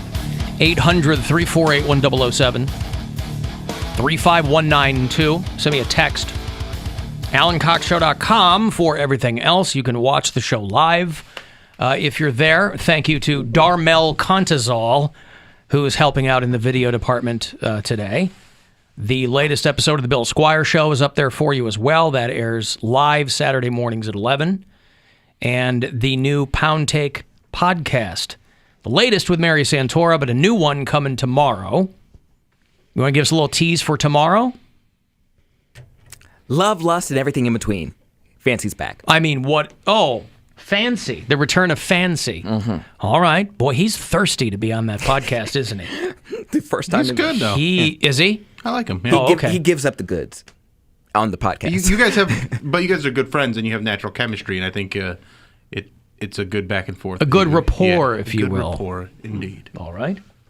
So that'll be tomorrow. To whet your appetite for that today, of course, we'll get to the next installment of the Poundcake Sports Break, which will be around 5:20 today. That's when Poundcake takes a 90-second dive, not a second more or less, 90-second dive into not just the X's and O's. Anyone can do that, right? You can click on any number of sports radio shows, and that's all they're doing, right? They go, I like these guys. Well, I don't. We'll call in and we'll fight. You can do that, or you can do what Poundcake does, which is where he takes the sports issues of the day. Gossip, even. Gossip. He synthesizes them. He kind of reforms them in a way that will not only educate you, it will also, quite frankly, if your heart has any cockles, they will all be warmed. I think, if last week is any... Because he nailed it last week. What temperature do your cockles run at? Mine are a little bit cold, too. 97.5 is what mine traditionally are. Mine are usually around like 88 degrees. There you go. Yeah. By the way, somebody did hit me up earlier when we were talking about it as an aside, and they said that somebody had tracked the average body temperatures, basal temperatures or whatever, of people since the Civil War, and that by and large, human body temperatures have been going down. Yeah, I saw that too. I don't know what that means. Well, becoming lizard people. When mine was good. consistently around 97 or at least under 98, I was like, is this a symptom of something? And I was looking it up and they said the same thing, that studies have shown that the average body temperature has lowered quite a bit. It's over dropped the last... about a degree in the past 150 years. Yeah. So I wouldn't consider that precipitously, but who knows, right? Well, normal for males is 97.8, females about 98 degrees. Nick Lachey would, of course, no doubt agree. Mm-hmm. But that whole thing. My boyfriend runs at like 99.3.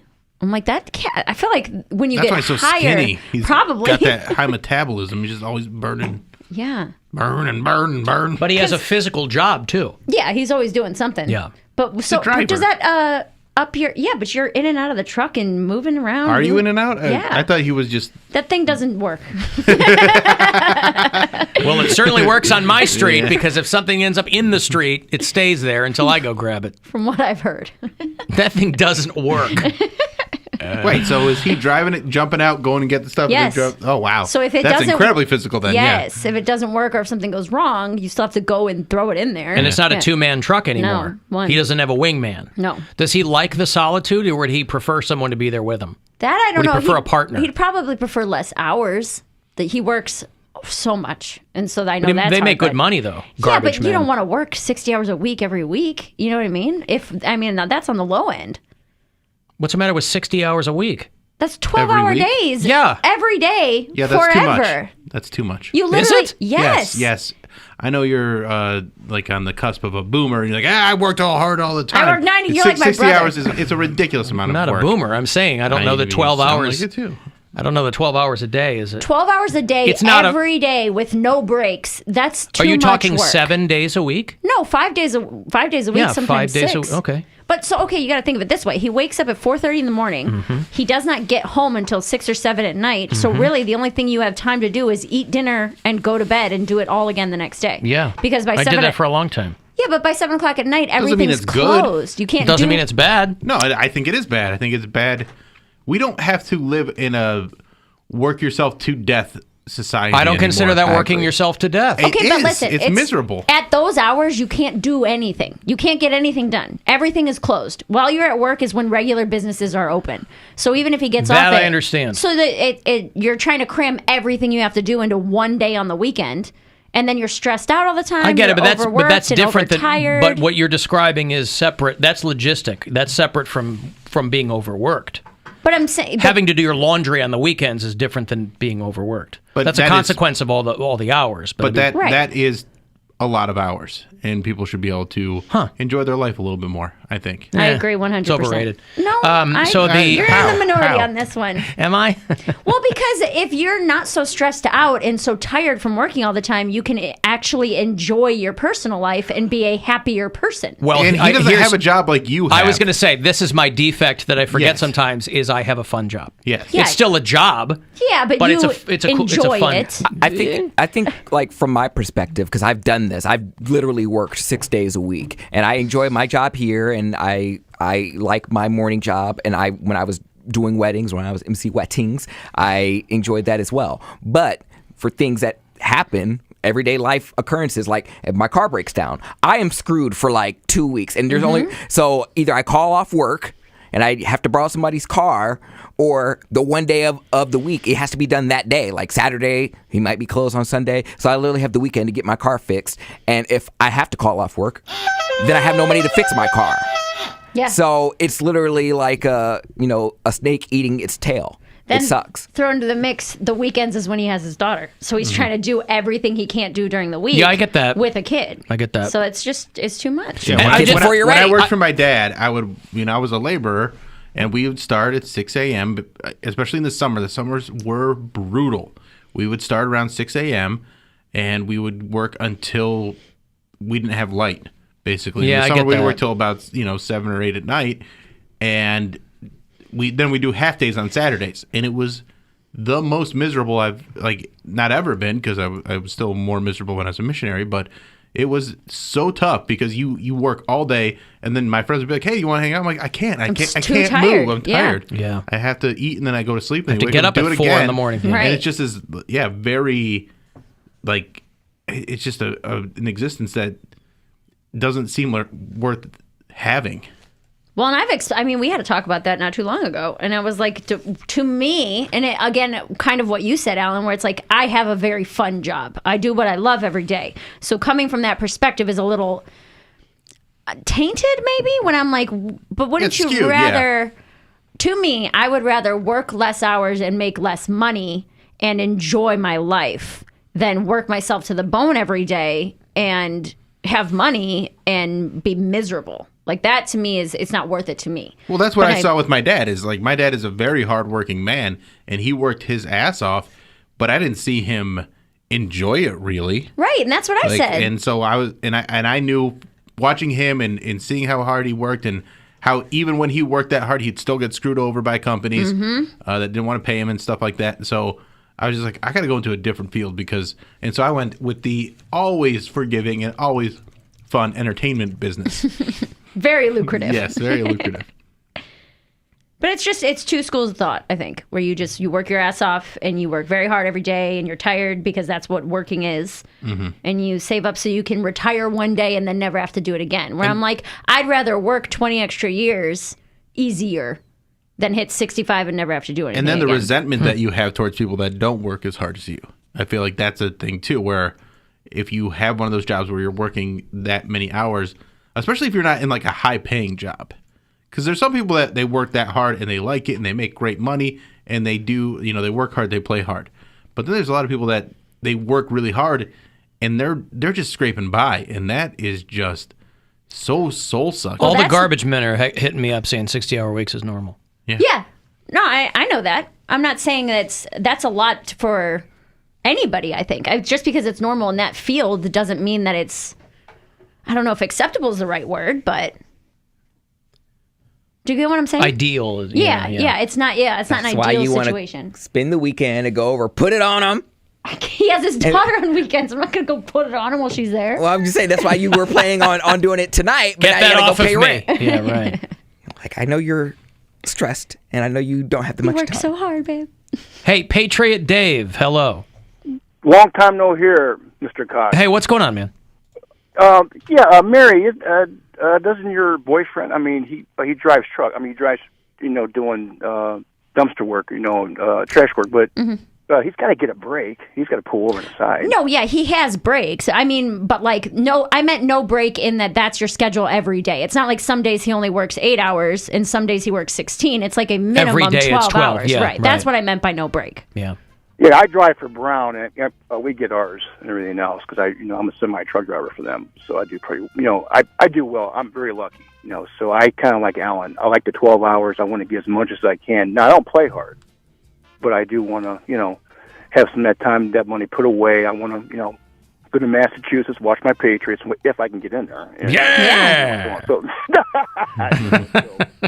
but yeah, I was kind of sad. So, man, I had to pull over the side. Man, he's got to get a break. No, he gets a break. He gets a lunch during the day and things like that. Yes, but I meant no break in the schedule. That's always your schedule. There's no you have a day off Saturday and Sunday, but there's no like easy or light days. Well, let me ask you this: are they Teamsters?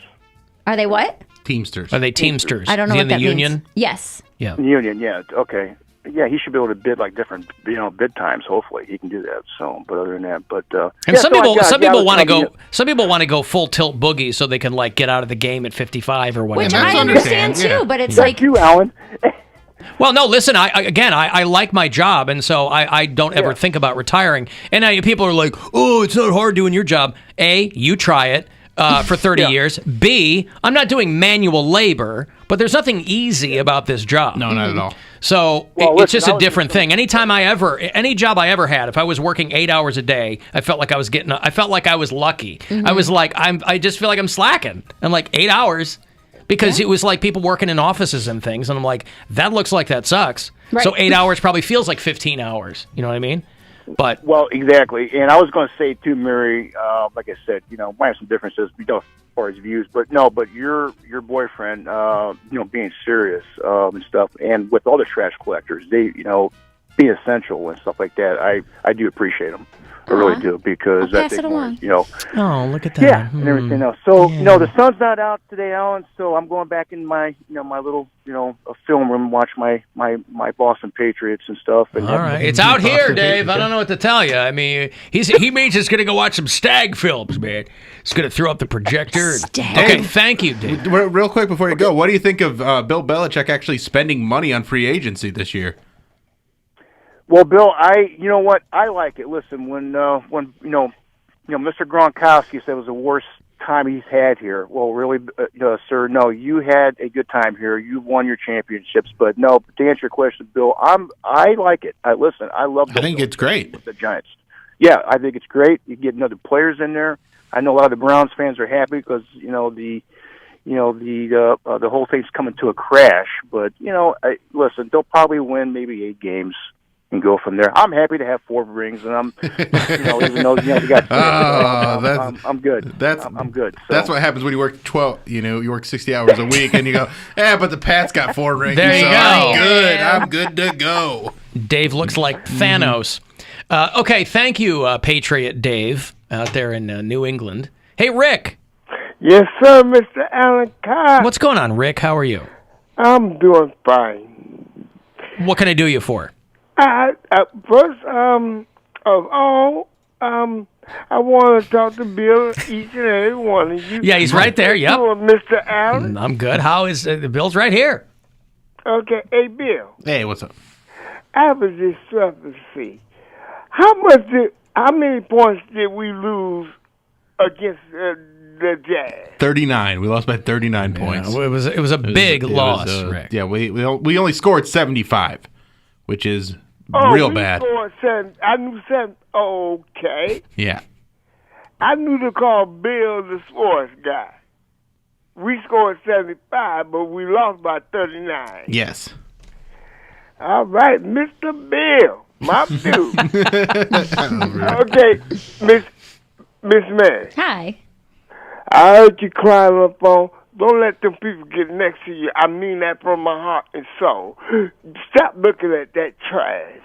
Thank you, Rick. Okay? Oh, the people giving her a hard time on social media, you mean? Yes. Right. Yes. I thought he said next to her. You doing good. you put out an album? What you just put out? An album, yes. Yeah, don't let them people bring you down. That's all I gotta say. I'm gone. Oh, thanks, Rick. Appreciate you. Oh, is that it? That's it. He's Oh, gone. all right. Thank you, Rick. I say yo. You say neither, and I say You know. either. You know. And either. Stop me here about. Let's call the whole thing off. Yes, you like potato, and I like. Wow. You like tomato, I like What's wrong with the Cavaliers? potato, Can get right. tomato. Why? Let's call the whole thing off. Rick, number 116 on the Alan Cox Show blacklist. Alan, I used to be a DJ in a strip club downtown, and that job sucks. Try dealing with 95 girls on the rag at the same time fighting over songs. I wanted you to play Living Dead Girl for me. I wonder how many people 94 of you want Crazy Bitch at one time. I can't do that. We can't just have that one song. I can't just play Crazy Bitch. I know y'all want it. There's only so much Buck Cherry and Rob Zombie to go around. Now, Thunder, you know I'm going to play AC/DC for you. But everybody else over here, I used to get tapes all the time. I got them the first couple of years I was in Cleveland, but not so much anymore. I used to get tapes all the time from strip club DJs who were like, hey, I'm thinking of getting into radio. And but each and every tape sounded exactly alike. Oh, yeah. Hey! One of those, because they're used to screaming and bringing up girls. Yeah. So,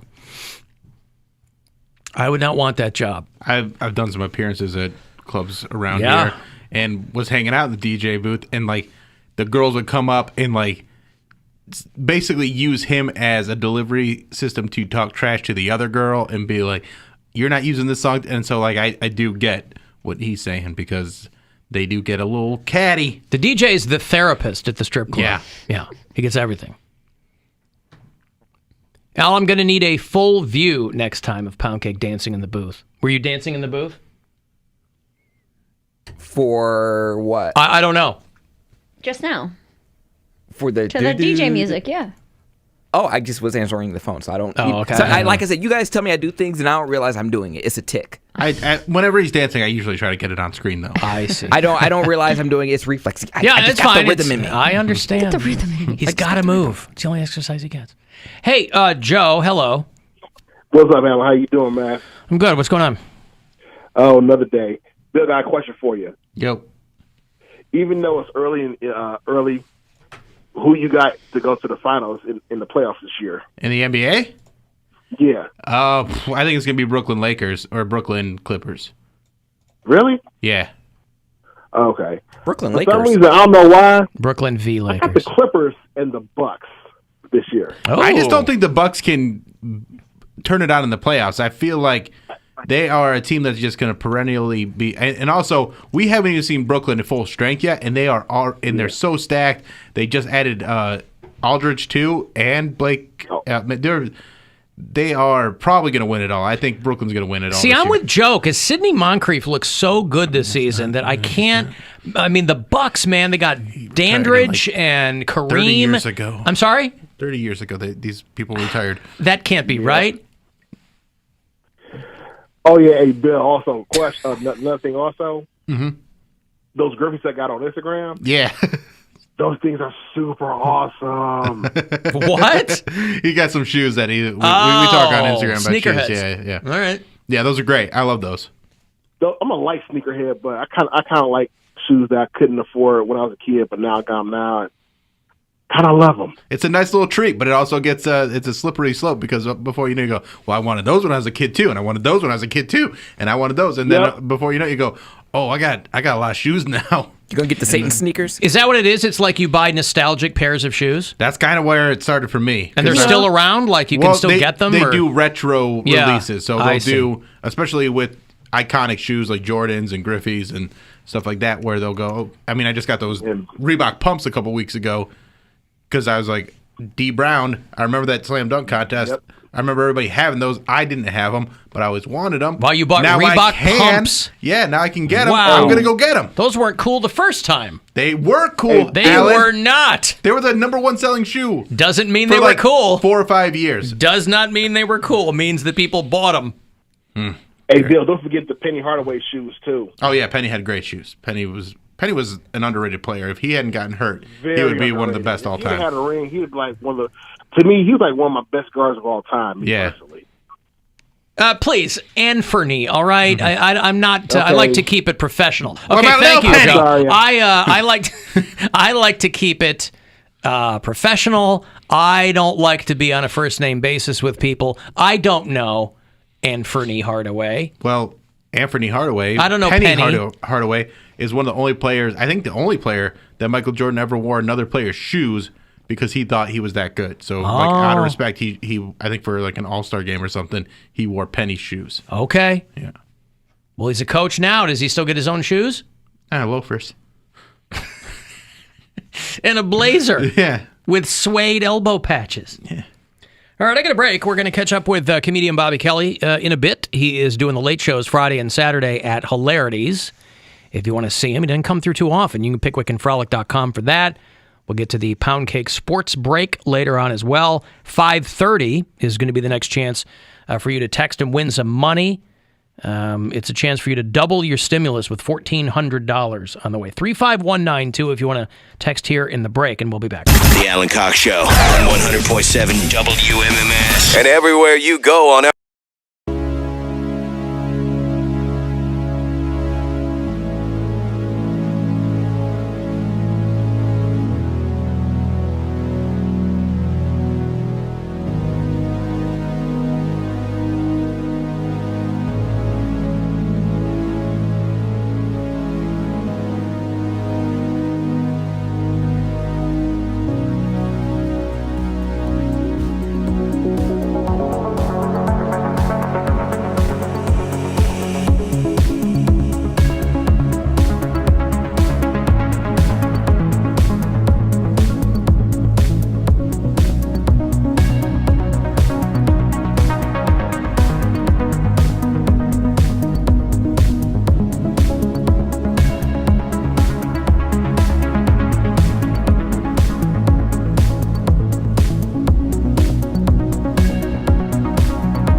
greatest voice man that ever lived.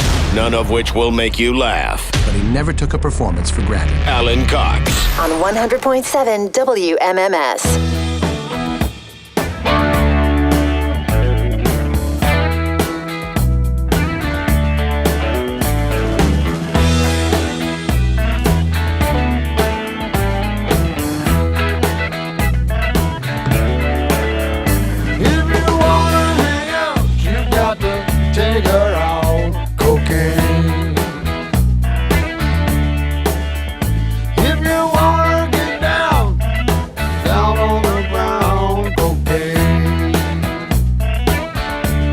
Maybe Clapton wasn't actually singing about cocaine itself. Maybe he was singing about music itself.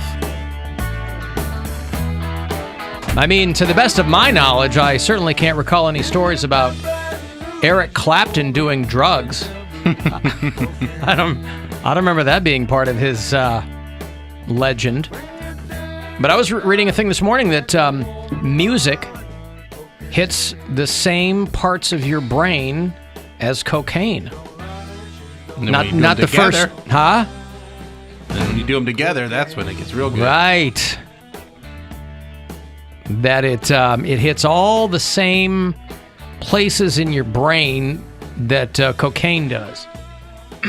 Now, you can't overdose on music, to the best of my knowledge, unless it's guar.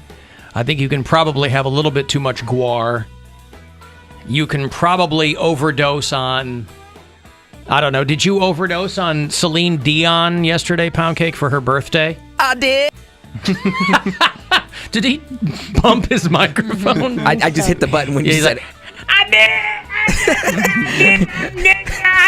did so much Celine Dion. All right, you okay in there, pal? Yes. All right. Yes. Well, Yes, I am. Sorry, I was just making tweaks to my sports take, that's all. Sorry. he's tweaking his sports break. Wordings and stuff. I'm very excited. The Poundcake Sports Break, now in its triumphant second week. These pronunciations. Is about an hour away. Pronunciations are stumping you? Of what, people's names or? Yes. Just the words you've written? Names. You'll understand when I read it. All right, I certainly hope so. I give that about a 50-50 chance that I will understand. Understand why I'm tweaking it. All right. Bobby Kelly, I think the last time we saw him was when he was here. Speaking of triumphant, he was here to give young Bill Squire a bowl cut. And you did with what I assume was no experience whatsoever. You did a masterful job, as I recall. Well, I mean, his head was made for that cut. I mean, his bone structure helped. His bone it's got structure, a guide, yeah. Yeah, that's right.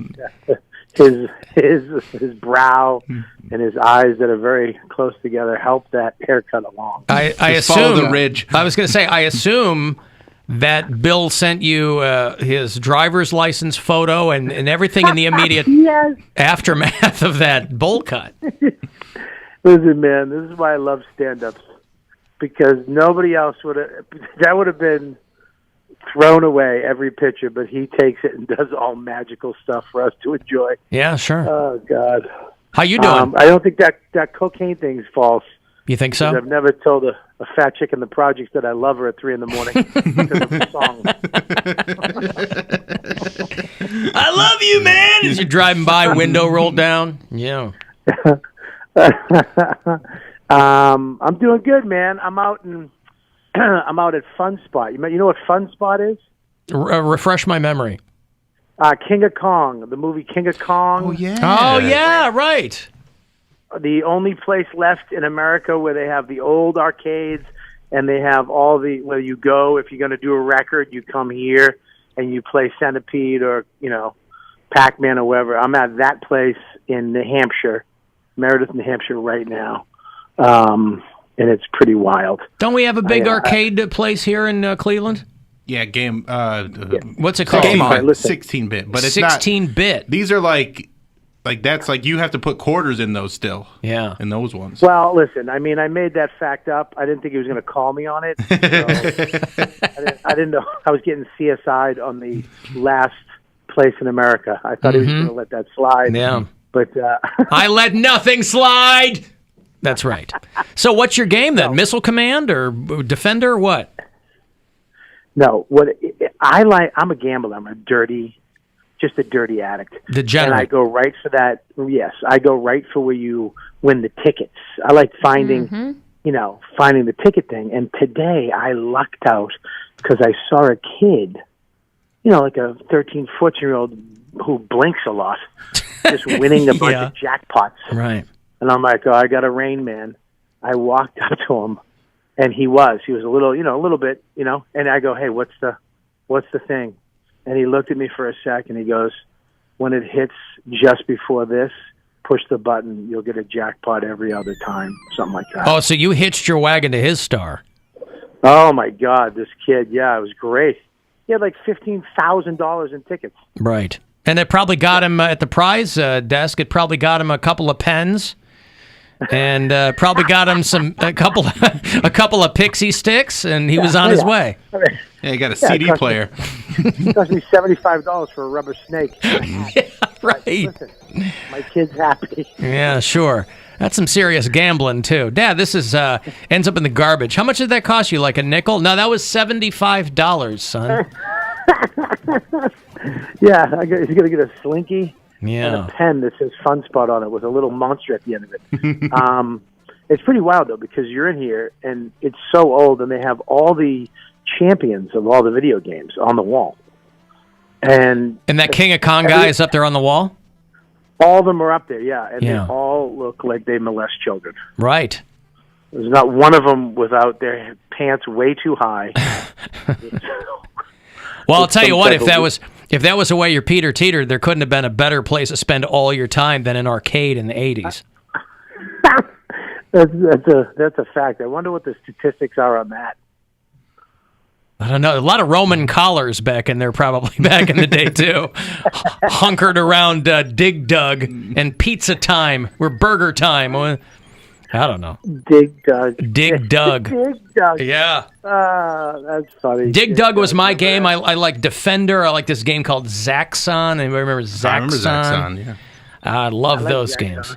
Yeah. I like Tempest. Tempest was my game. Sure, you just spin that thing and just let it go. Yeah, I mean a little more technique than that. Oh, yeah. you were a bit more elegant in your. I would just go. Whatever happened. No, I would half spin it and then switch hands to go the other side. That was a skill that came in handy about halfway through Catholic school too. It was like, oh, I remember this from Tempest. That scares away the pedophiles. They're like, ooh, he can use both hands pretty aggressively. That's right. I'm gonna pass on him. Here's the thing, though. They got us. We have to wear a mask inside. But all I've been doing for the last 2 hours is touching dirty tokens, dirty joysticks. I mean, it's disgusting. I mean, they don't have a kid walking around spraying things down. I mean, I guess you can't get too many things wet around there. But no, there's no kid spraying. There's nothing. There's one guy he's in a tight little suit walking around with a walkie-talkie. It's so tight he went to bend down to pick up a token, and he had to put his back leg up like an ice.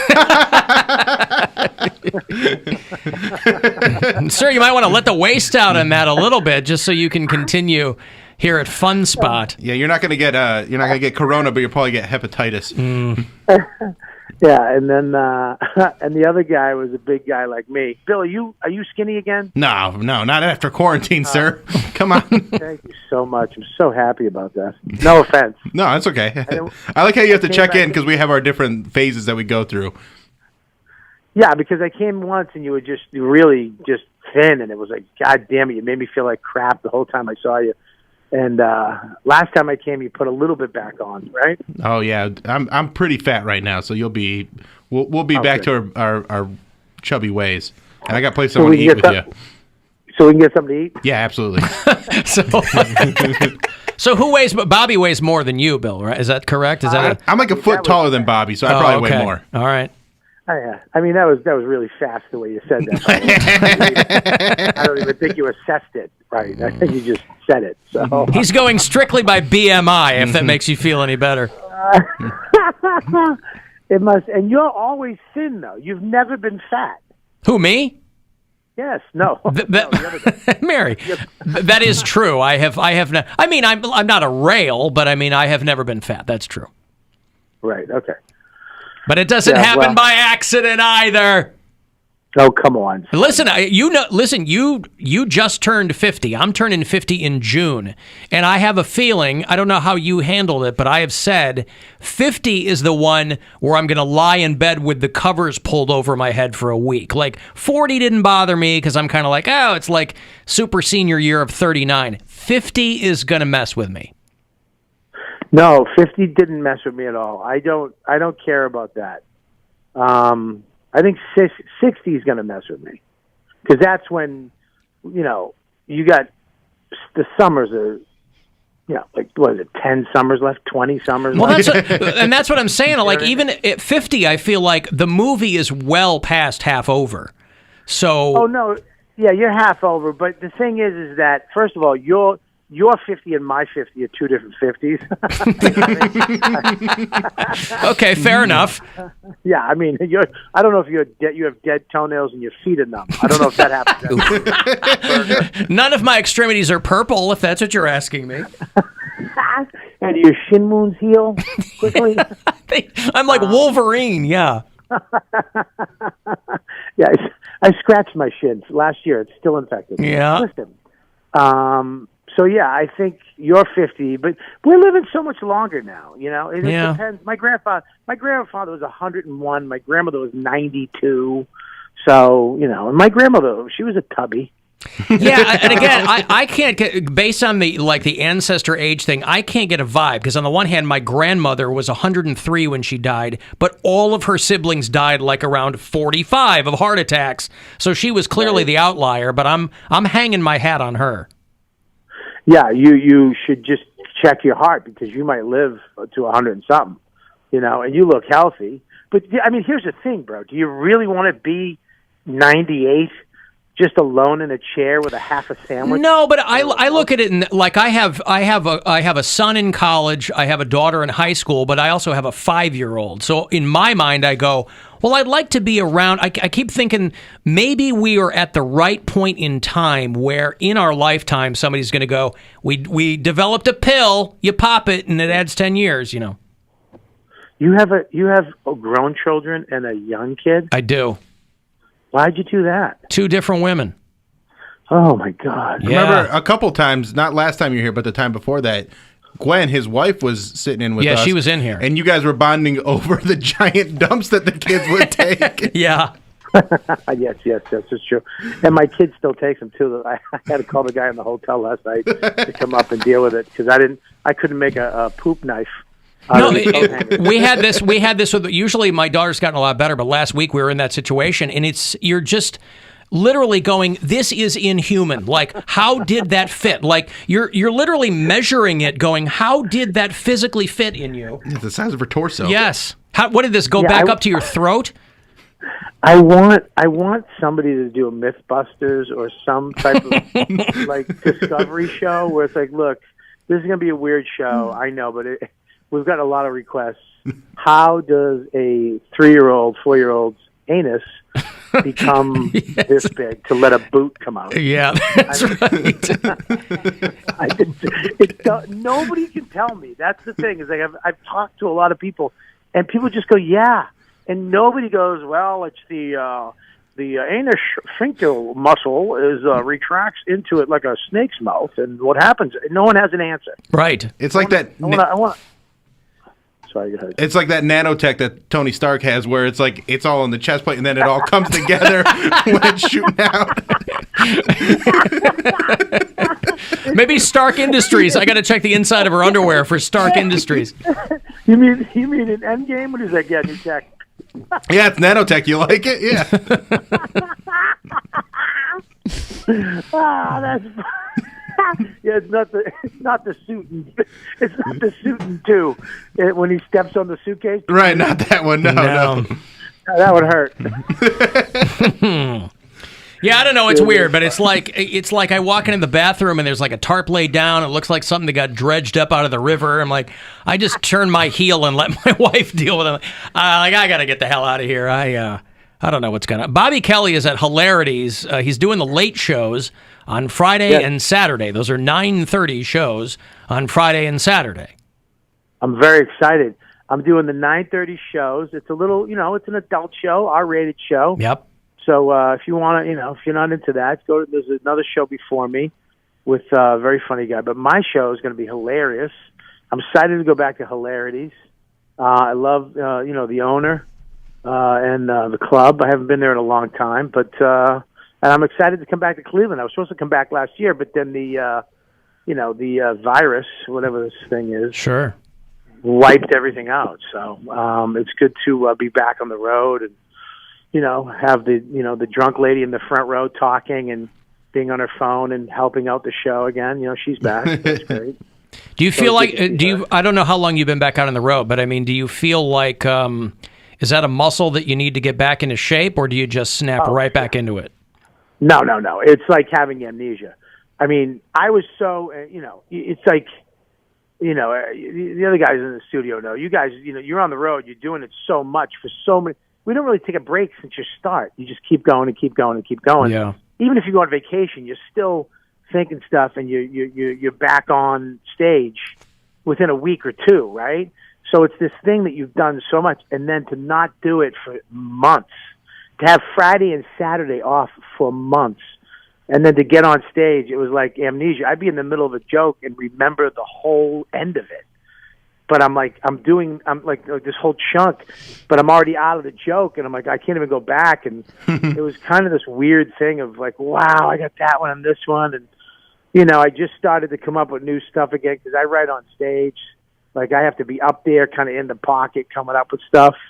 So it's because it's not like you're going to, after a year of being off stage, it's not like you're going to dig out old topical stuff. You're not going to be like, hey, virus, huh? It's all this stuff that just effectively got burned over the year.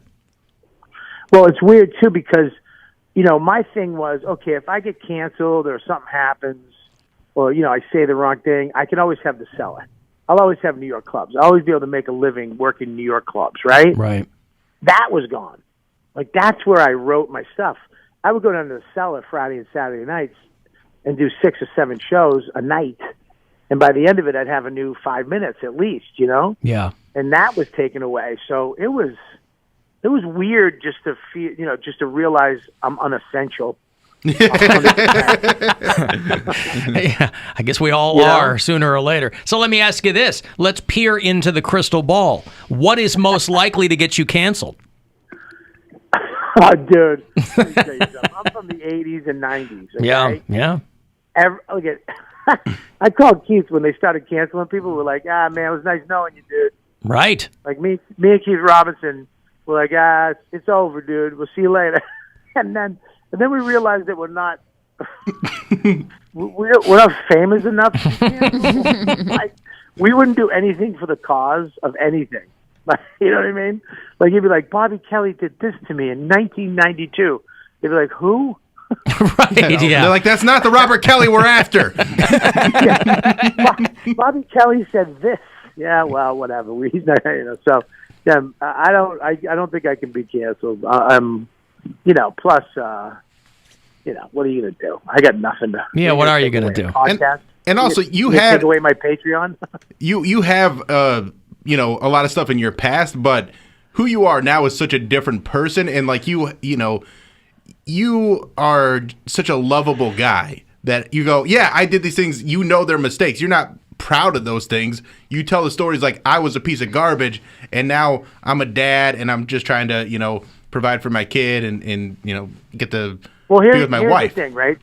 There's two sides of that. It's like the thing where they were like, never apologize. Mm-hmm. No apologies. I mean, that's just stupid to me because I've done stuff that I'm like, I didn't want to do that, or I said that and I didn't want to say it. You know what I mean? Right. That's just dumb. You can't evolve. You can't become a better. That's stupid, right? But like what Jay Leno did was like, I'm sorry. I feel bad about all the things I said. It's like, yeah, dude, listen, you kind of screwed us because now you're saying, oh, no more jokes about that. Even if they're funny, you can't joke. Like, I'm not, but you already got the money. You already got the thing. The time they said it, Standards and Practices okayed it. It was a different time. All those jokes you did went through a rigorous thing of can you say this or not. I mean, it's a Tonight Show. And now you're coming out because you probably want to come out with another show, or you probably want to be relevant now, and you have to clean up the wreckage of your past. He's preemptively apologizing. Yeah, and it's like, dude, shut up. Just you already did it. It's done. It's over. You could, you're saying I did. I mean, so it's a weird thing, like apologizing, because when you do apologize, you're setting a line in the sand for the next person. The comics behind you. Now, when you're so high profile, you're saying you can no longer say this. Also, I would like to see a guy like Leno. He was apologizing for doing like Asian jokes back in the day. He was part of some supercut that was making the rounds. I'd like to see a guy like Leno apologize for those jokes and then do a whole new hour of just Asian jokes. Well, I think that he probably is kind of racist towards Asians because I doubt he has a bunch of Hyundais in his car collection. Well, listen, they made practical cars. I'll tell you what, it's a good, solid automobile. It's the best. Yeah. Well, listen, I'm glad that you're coming back. I always like catching up with you. RobertKellyLive.com if you want to get into anything that Bobby's doing, because he's got a lot. He's doing the late shows here in town on Friday and Saturday. Those are 9:30 shows at Hilarities. You can go to pickwickandfrolic.com and look into the tickets and all that. Yeah, don't wait either. Don't be like this. Just go get them right now. Don't make me wait till Friday and walk up to fill the place. Just go buy them. So you know what I mean? Yeah, he doesn't need that kind of stress. He doesn't need that agita. Just do it now. And I'll be on the show with him too. So I mean, if you want, I'll be there. Bobby's one of the best. I love working with him. It's always a pleasure because he's got an energy and like an ability that is like nobody else out there. He's so goddamn funny. Oh, you too, buddy. I'm so glad you're on the show, and we'll get some food and we'll hang out, and we'll further diabetes. And we'll, be the poster children for changing your life. Yeah. All right, man. Well, hopefully we'll see you. The rest of us will see you in person soon, I hope. I hope so too. Have a great weekend, and thanks for having me on. And Bill, I'll see you Friday night. See you then. All right, thanks, pal. All right, there's comedian Robert Kelly. You go to pickwickandfrolic.com for the tickets and the details. Friday and Saturday night, the late shows over at Hilarities. Those are at 9:30. And again, you can go to robertkellylive.com to see everything he's doing because he's always got stuff going on. Let me take a break here. If you want to text 35192, and we'll be back. The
100.7 WMMS.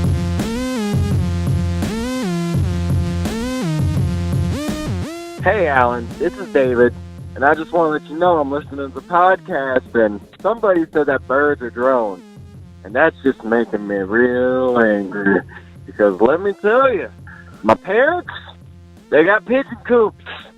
They raise these pigeons in incubators. So, yeah, birds definitely aren't drones. I've seen them when they're babies. They're pretty damn ugly. All right, bye. Mm-hmm. What's his name again? Dave. Deep State Dave. That's trying right. to push the lie that birds are real. Yeah, that's just what Big Bird wants you to think. Deep State Dave. Yeah. Try again, pal. We're not falling for it. Nope. Probably don't even have I mean, I get it. parents. How's the National Audubon Society going to keep getting donations if word gets out that birds are all drones and aren't real? First, the Audubon Society convinces everybody the German highways are so cool. 142 kilometers across 6 lanes. Come on. I'm not buying it. So again, thank you for the call, Dave, if that's your real name. Probably not. On the Alan Cox Show After Hours line, which is 216-986-8903. Been a lot of bird material today. We had the anniversary of Fabio getting smashed in the face by that goose, and then Deep State Dave calls in with his bird nonsense. Oh, my parents have they raise pigeons. By the way, pigeons are like flying rats. I didn't know anybody raised pigeons. Carrier pigeons, and the carrier. Was he in medieval John times, Wick? I don't know. Carrier pigeons. Wow. My dad's Lawrence Fishburne. Yeah, I didn't know that was a thing at all. But so listen, I think that he has been brainwashed to the point where he believes something that is not necessarily true. It was probably a coded message, and he was asking us for help, and we have to decode it because they probably have his family held hostage. So they're like, hey, people are finding out that birds aren't real. We need someone to convince them that they are real, and if you can do that, then we will release your family. Otherwise... Oh, you're going real deep in that. I mean, it's what makes sense. Yeah.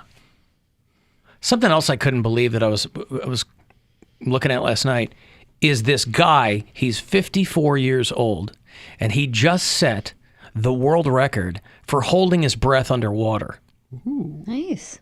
How long? That's a good place to do it. He's a because the stakes are higher. Yeah. Let me know what. But honestly, the stakes are higher. But that's where you're going to hold your breath.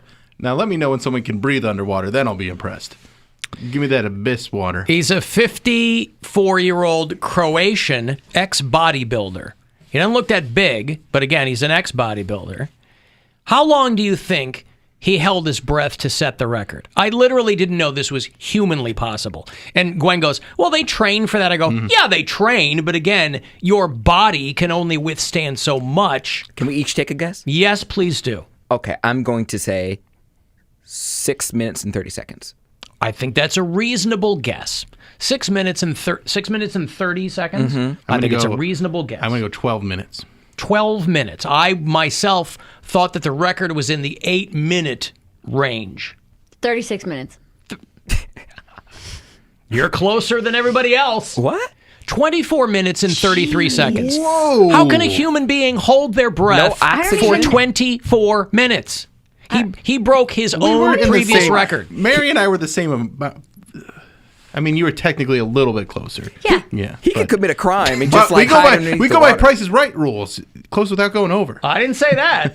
Just closer. It's implied. Oh, it is? When I lose, it's implied. It's implied. It puts me into the winning spot. Oh, I'm sorry. I meant, However, he can win this non-existent competition.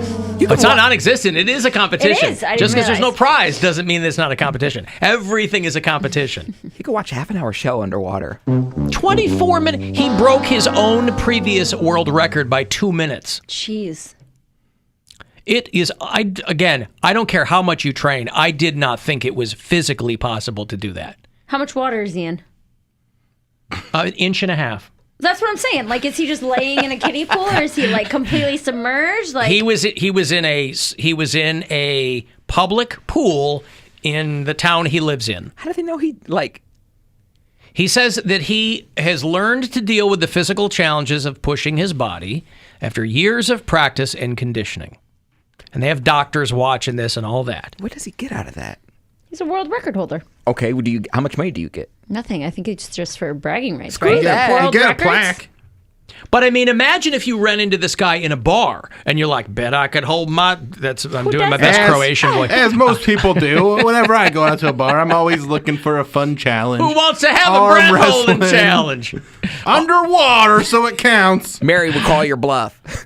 Arm wrestling. She was drunk.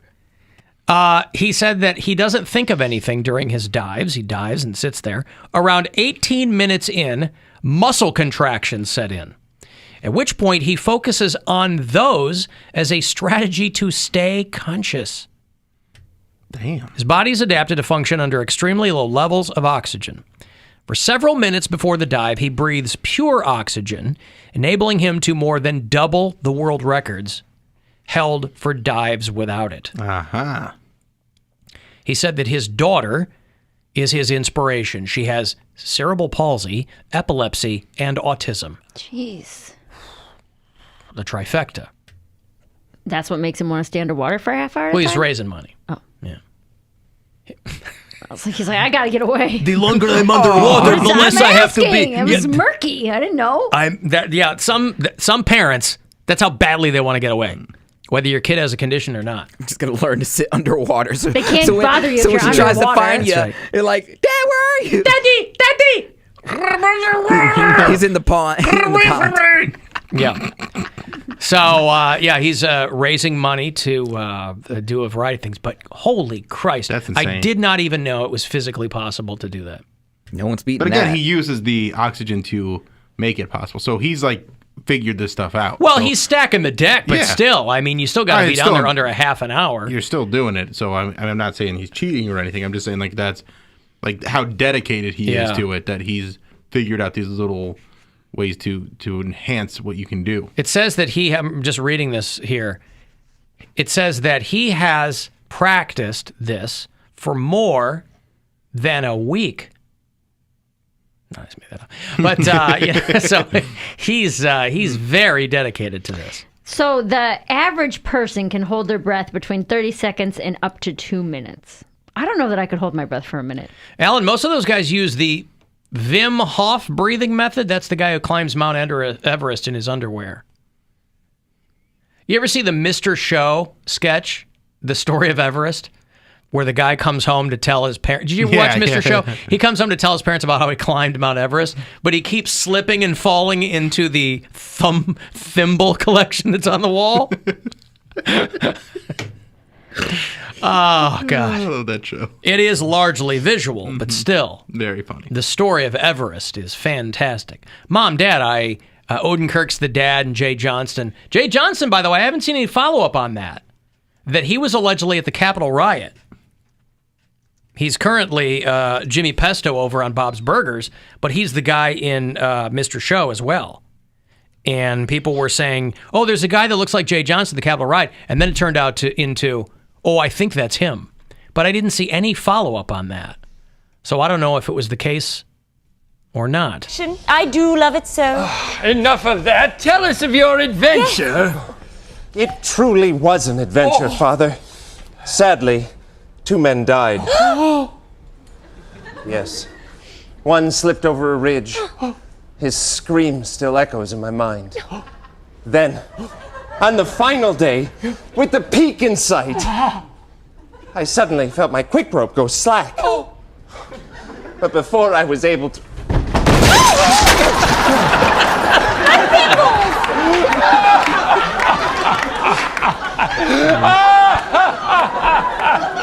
So yeah, he keeps falling into the wall, and they're like, first time was funny, second time not so much. My thimbles. Right. Then they're like, the guy runs in, they want to make a movie out of your story, but the movie is him falling into the thimbles. Oh my God, Mr. Show. Underrated. I agree. Bob Odenkirk in a new movie called Nobody, which is basically him doing the John Wick thing. And it's supposed to be real good. Looks cool, but it's only in theaters right now. Only in theaters. It's only in theaters. You can't stream it live anywhere. If you hyperventilate, you can hold your breath longer. Again, I'm telling you, I don't care. All these little tricks are not going to get you to 24 minutes that's ridiculous. underwater.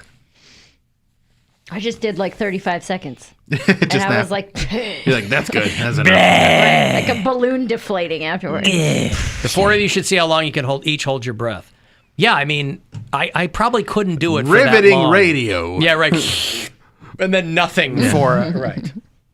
We would probably do it not all at the same time. It's only interesting if we do it all at the same time. Just dead air. We're holding our breath. Alan, could you come in my office and bring everything in your desk with you?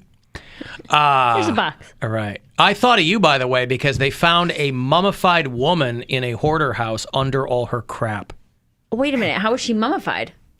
She was under a pile of garbage. She died in her house. Oh, but she didn't like wrap herself in toilet paper or something. No. She'd been dead for a while and was mummified. By trash, yeah. She was 66. She was a former film and television production designer who was also a hoarder.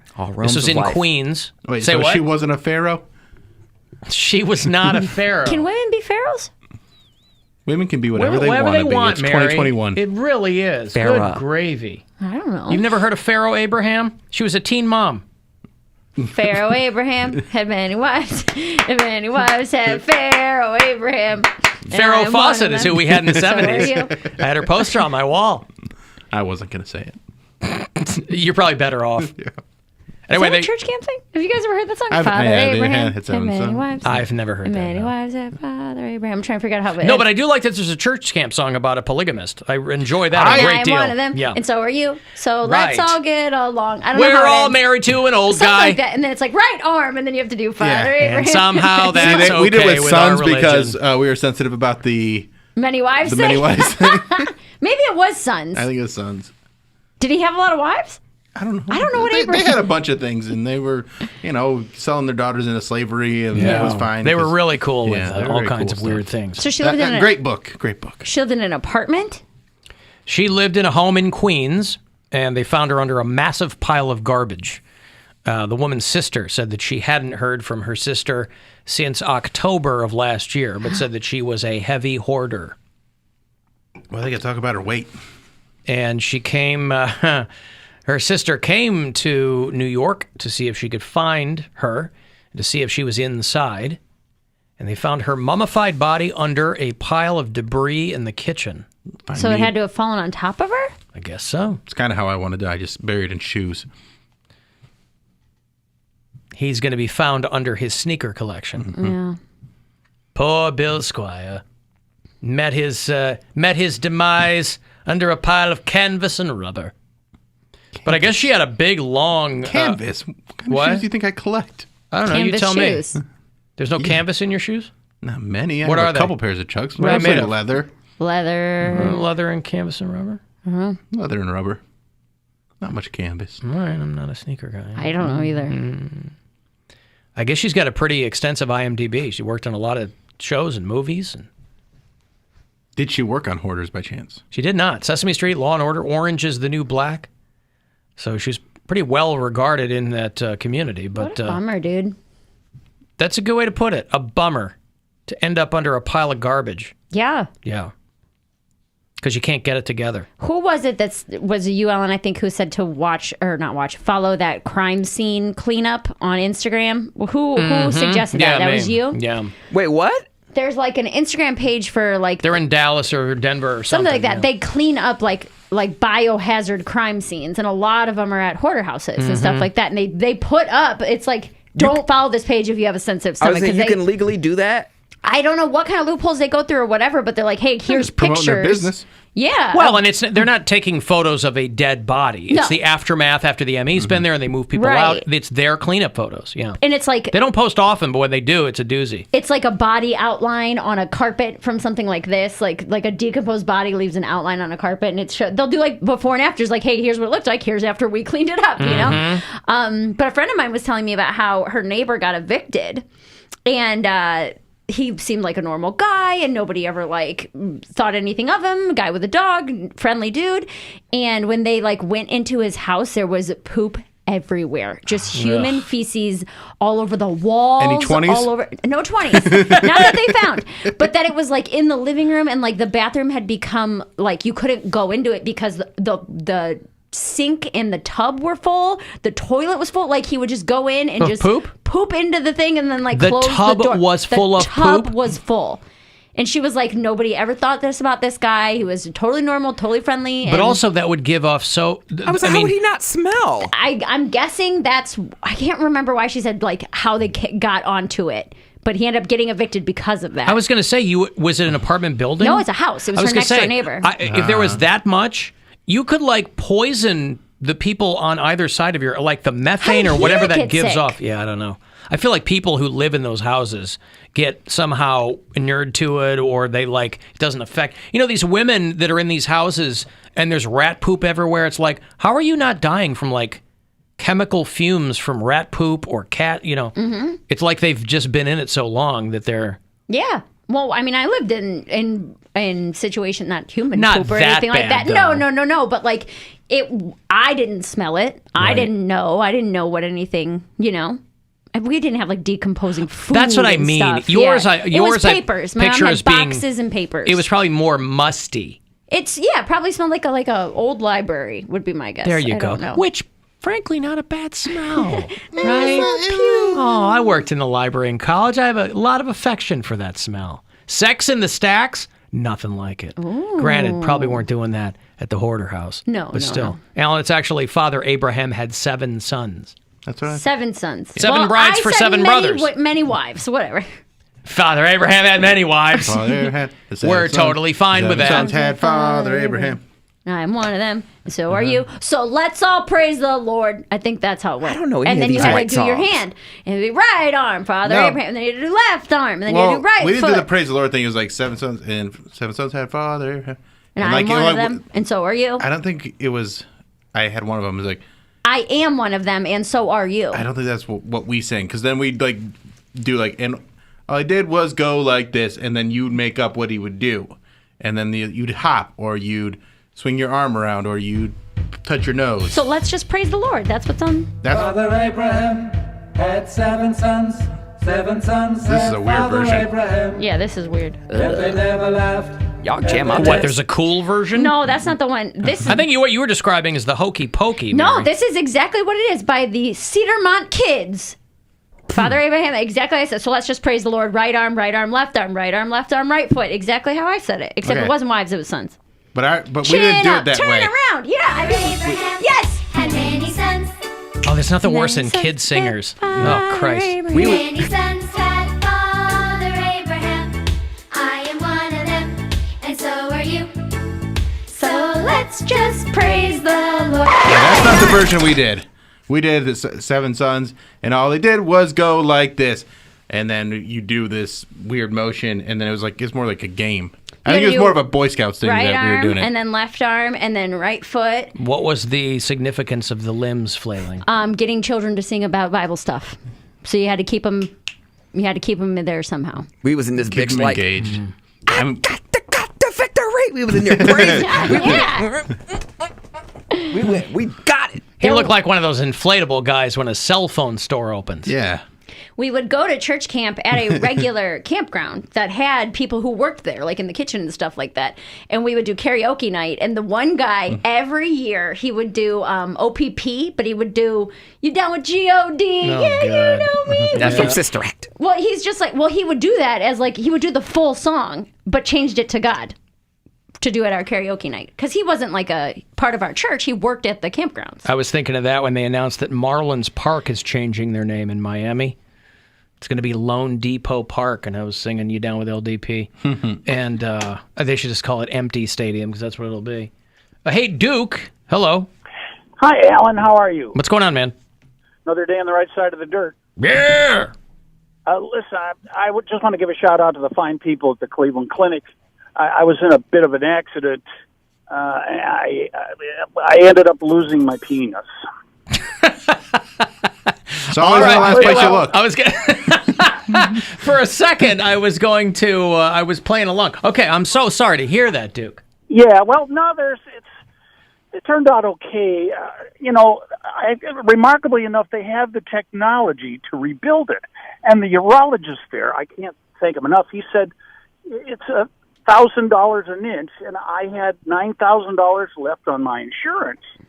And, well, that's a big decision. He said, you better, check with your wife and get back to me on what you want to decide, because she needs to have a hand in this decision as well. And so we talked it over, and we're getting new granite countertops.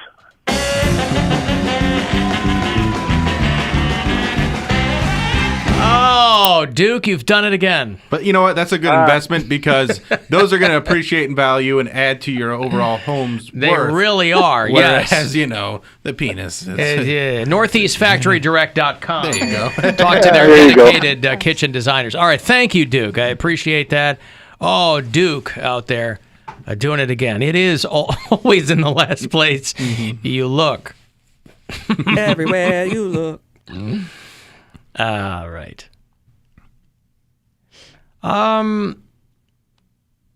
Ask Mary if she ever went to Jamonville Church Camp. It sounds like Chet Hanks speaking patois. Right. Jamon Church Camp. No, we went to it's called Hidden Hollow Campgrounds. Yeah. Down off 71. It's the Bellevue exit. Probably hard to find. It is hidden. Yeah. On a Possum Run Road. Huh. Would you know it? Yeah. We were called Camp Owassa, which stood for "Oh, what a savior." Oh, what a that's a was. Yeah. OWASA. Oh, what us. What's the second A? Savior. I'm like, was. It's spelled the way they speak in tongues. Oh, I see. Camp Owas is okay. Owassa is what you guys said. Yep. Camp What a Owassa. savior. Yeah. Nobody explained the second A? No, we just took it as savior starts with SA. Why didn't they call it Owasavi? Owasavi. No. Owasavi. You gotta stop somewhere. They ca- Don't be I guess that's ridiculous. true. my sandala de de I see Koshantala lolosi. Yea, my sandala de de I see Koshantaya. Thank you, Jesus. One of the camp counselors right there. Yeah. We've got to take a break. There's going to be another $1,400, hopefully with your name on it at 5:30. That'll be your next chance to double your stimulus. $1,400. I'll have that keyword on the way. And the Poundcake Sports Break is on the way. 90 seconds, in which time he will give you everything you need to know in the current state of the sports world coming up. The Alan Cox.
Got the Poundcake sports break minutes away.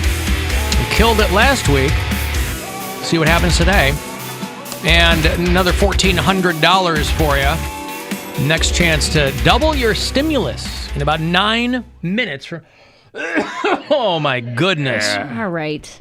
Oh, when am I going to learn? You Just know, relax. I go in for a break, and I have this new nut mixture that's so good. What is it? It's pistachios, cashews, and almonds. Okay. 3 of my favorites. They mixed them all together, right? Uh-huh. They were already out there selling, same initials. They were already out there selling the cashew, almond, pecan mix.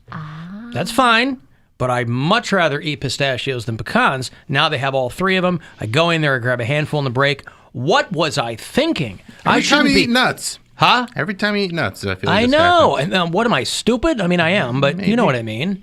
I just love nuts in my mouth, Bill. I can't. Wait a second. what he's saying. Wait a second. To the point of choking, even. Oh, my God. I'm choking because I've got all these nuts in my mouth, Mary. Just the nut debris. Oh, my God. My mouth is full of nuts. Down your throat. I've got shards in my esophageal passages. It's too much. My throat, Bill. Oh. Hold on. Let me take a sip here. Get it nice and clear. Clear your passages. Have that we play. Hey, by the way, the Indians will open their season tomorrow in the Motor City. They're going to play the Tigers of Detroit at Comerica Park. For many years, I had to do a live broadcast for Tigers opening day when I used to do a morning show in Detroit. And I would do appearances there throughout the year. And I would have to, it got a little hairy. There was one year where I had to do Detroit in the morning and then race here to do Indians opening day downtown. And you made it. And I made it. But anyway, Indians home opener is going to happen on Monday. So we'll be on for a couple of hours and then we'll slide it over to them. 4:05, I think, is your first pitch against the Royals at Progressive Field. They have made it clear that they will not allow fans with red face paint or Native American headdresses in the stadium. Now, here's my question. It's not called Regressive Field, after all.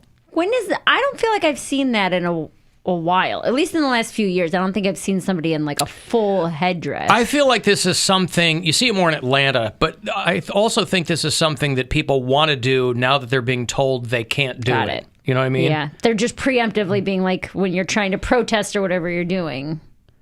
Yeah. Plus, without the headdress, you just look like a juggalo.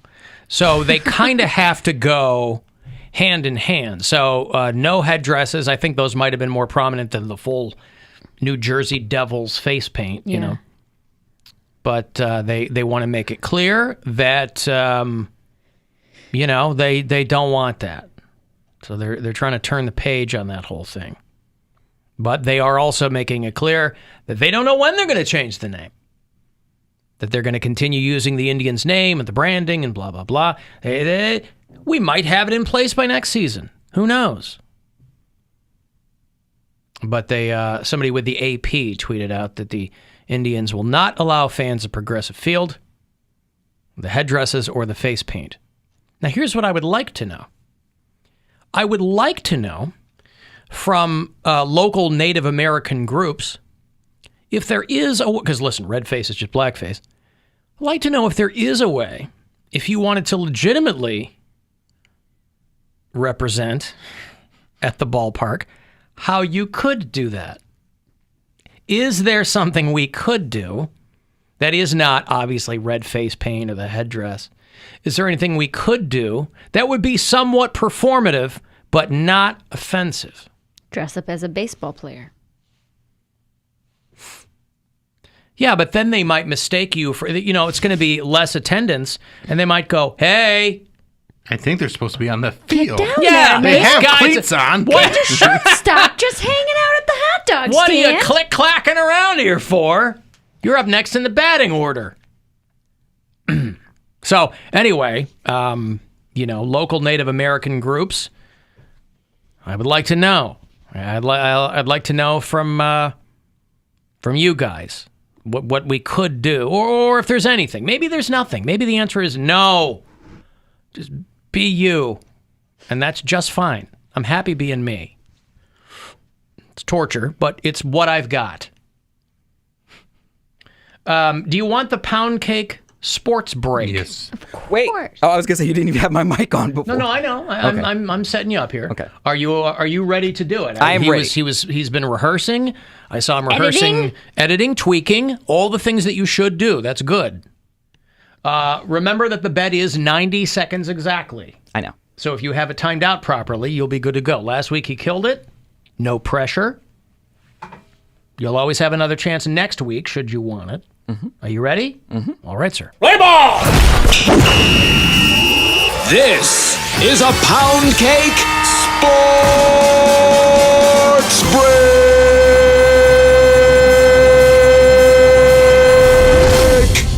Hello, everyone. I'm Poundcake, and this is your Poundcake Sports Break on WMMS. In the headlines today, Mike Tyson and longtime rival Evander Holyfield allegedly planned their third match in the ring. This rumor got a lot of attention due to the nature of the last two fights in 96 and 97, the second of which became Fight Fight. Reps for both teams claimed it was off and then it was on. Now it's off again. I'll keep my ear to the street for more updates. Also, more news involving Mike Tyson. He was featured in the running for World's Sexiest Bald Man. He was in competition with other athletes like Dwayne "The Rock" Johnson, Floyd Mayweather, and Michael Jordan. Tyson ultimately came in second place to His Royal Highness Prince William. Bitch, what? And lastly, you're going to love this story. An Italian publication is under fire for an inflammatory headline. The Italian sports publication is facing scrutiny for posting Black Friday as a headline while featuring two black soccer players on their cover. Romelu Lukaku and Chris Smalling were pictured opposing each other during their game last week. Lukaku took to Twitter saying it was, quote, the dumbest headline I have ever seen in my career, end quote.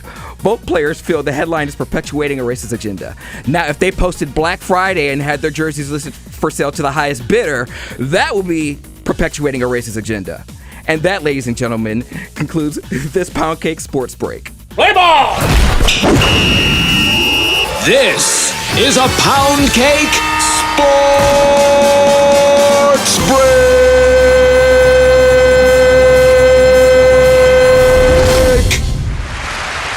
Pretty good, right? Yeah. I love it. Lukaku. He was about 5 seconds short, but I don't care. No, it sounds fine. good. Yeah. Sounds good. What's the guy's name? Lukaku? Lukaku. What's his name? It was L-U... Hold on, let me look at the spelling again, because that's what I was like, I know I'm pronouncing it wrong, but he's like Nigerian.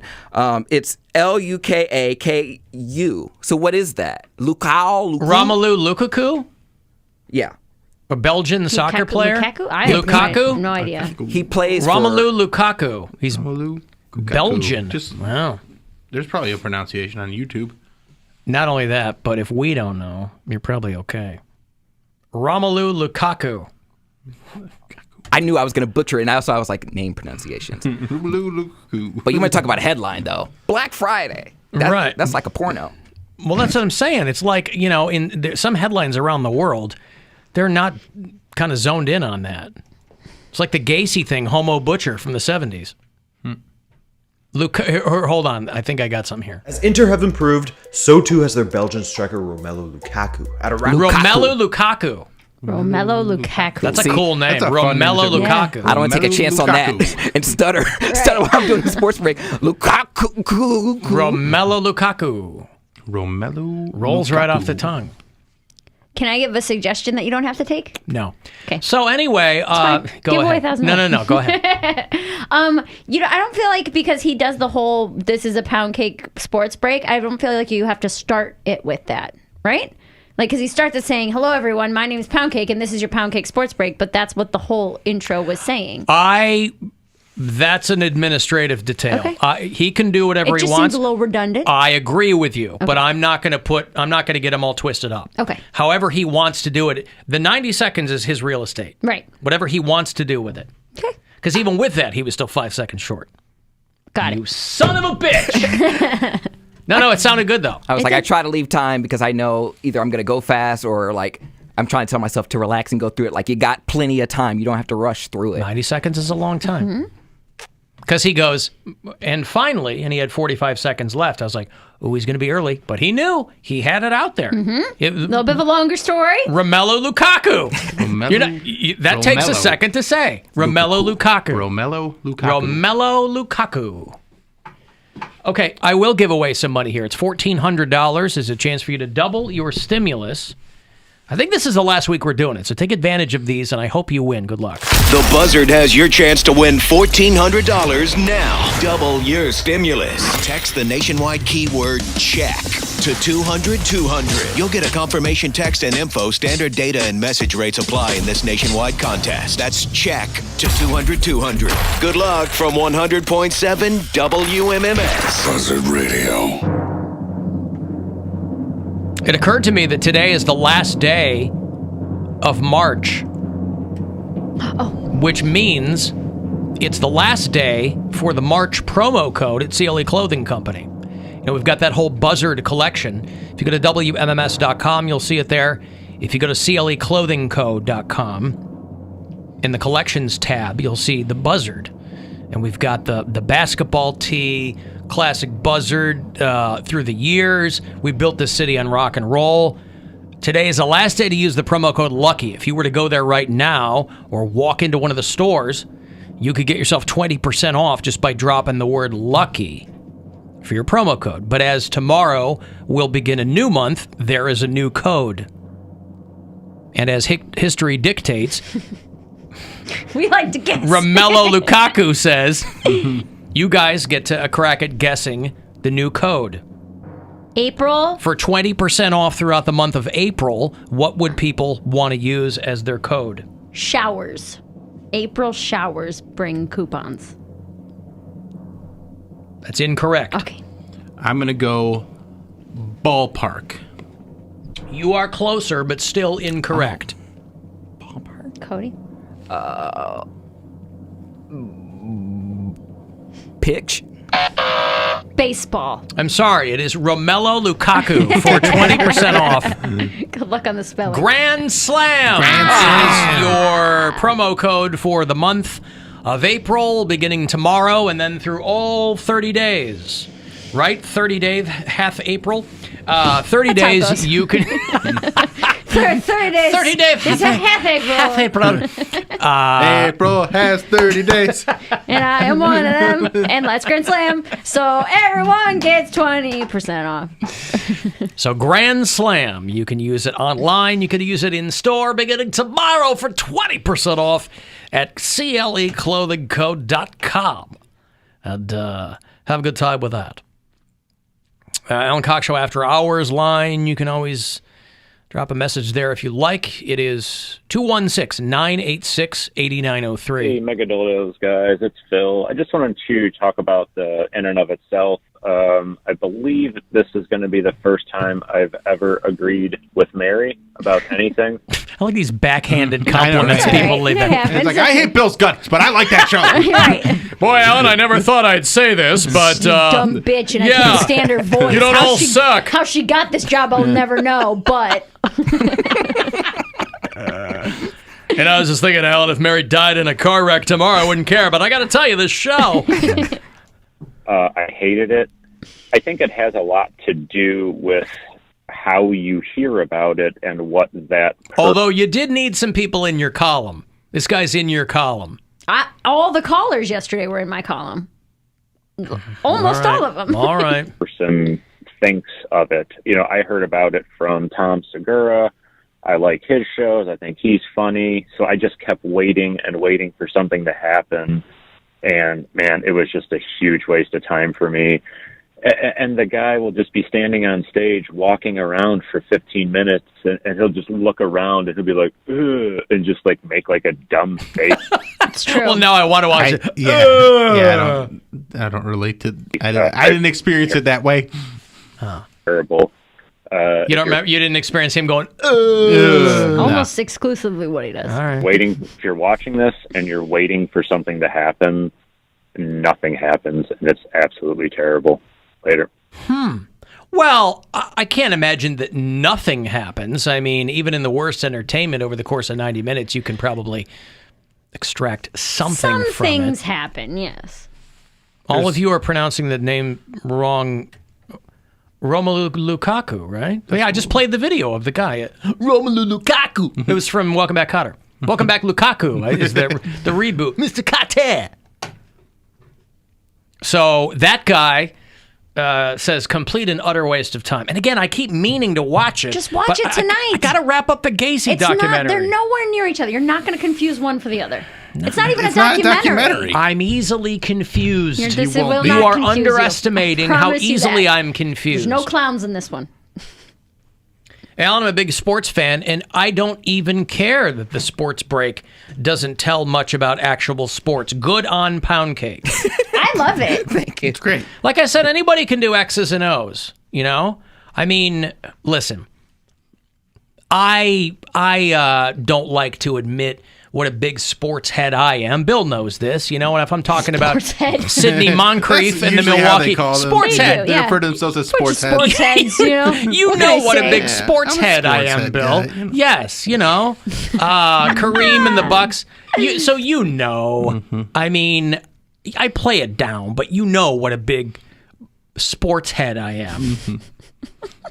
So I, of course, can appreciate what Poundcake's doing. It's fun. Poundcake's Sports Take is a great bit. Looking forward to more of them. There you go. Sports break. Yes, it is the Poundcake Sports Break. Yes. Between the Pound Takes and the Pound Cakes and the sports breaks around here, it's talk about getting confusing. I was trying to think of like a gossipy sports pun, and I couldn't think of one. Something about a mound, or I was trying to come up with a red zone or something like that. And I was, I honestly, pretty much most of the day today. Sliding into third base with Most Poundcake. of the day today. Sliding into third base. Yeah, but that limits you to one sport. Right. I think he should have called it Sports Heads with Poundcake. Sports Something heads. for all the sports heads like me. That's probably taken already. There's probably already a sports head with so-and-so. Right, like sports heads with Dan Patrick or something. Spelled with a Z? Yeah. Yes. Yeah. Jockstrap gossip with Poundcake. Jock goss. Right. Jockstrap Joshin. Lukaku with... so that'll be on the podcast. If for people who are like, oh, I missed it, it'll be on the podcast. You can listen to it there. Alan, I just watched In and of Itself last night. Absolutely shocked that Mary hates it and it didn't make her cry. That's what surprised me, too, and I haven't even seen it. Because it sounds like something... It does. It sounds like and you something probably went I into should it going, love. I'm going to love this. Yeah, right. I got you. It's like me in Community.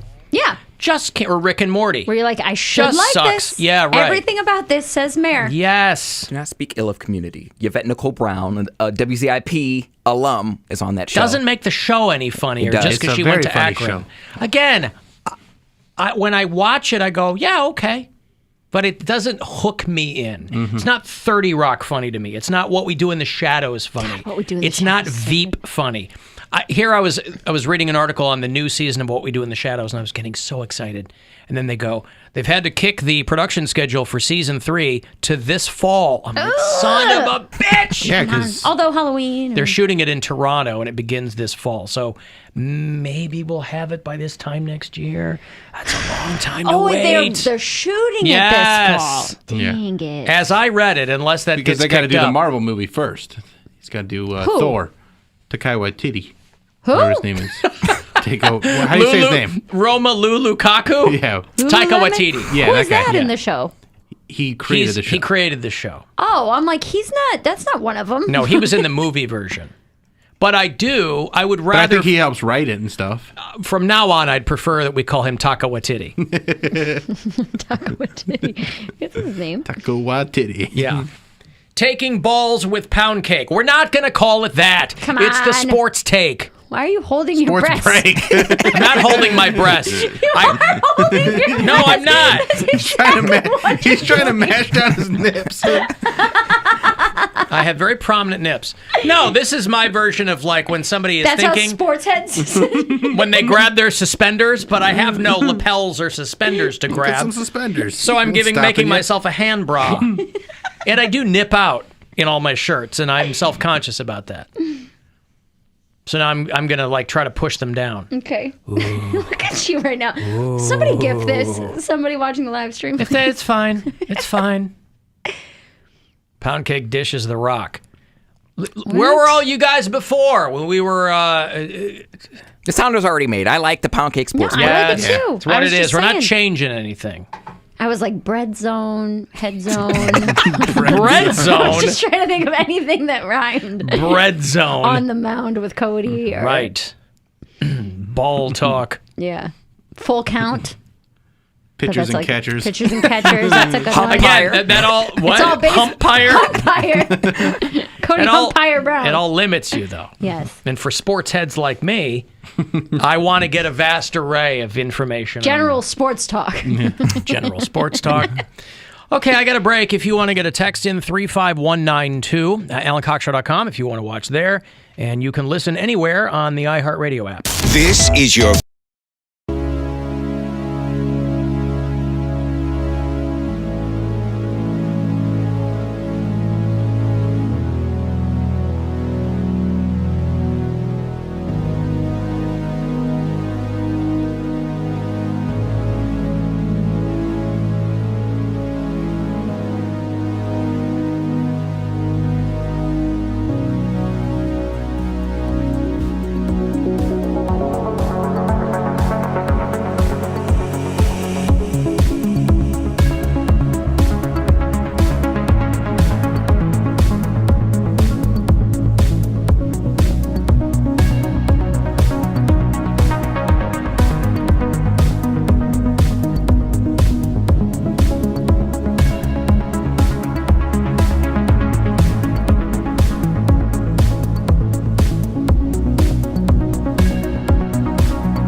1007. You want to call us up?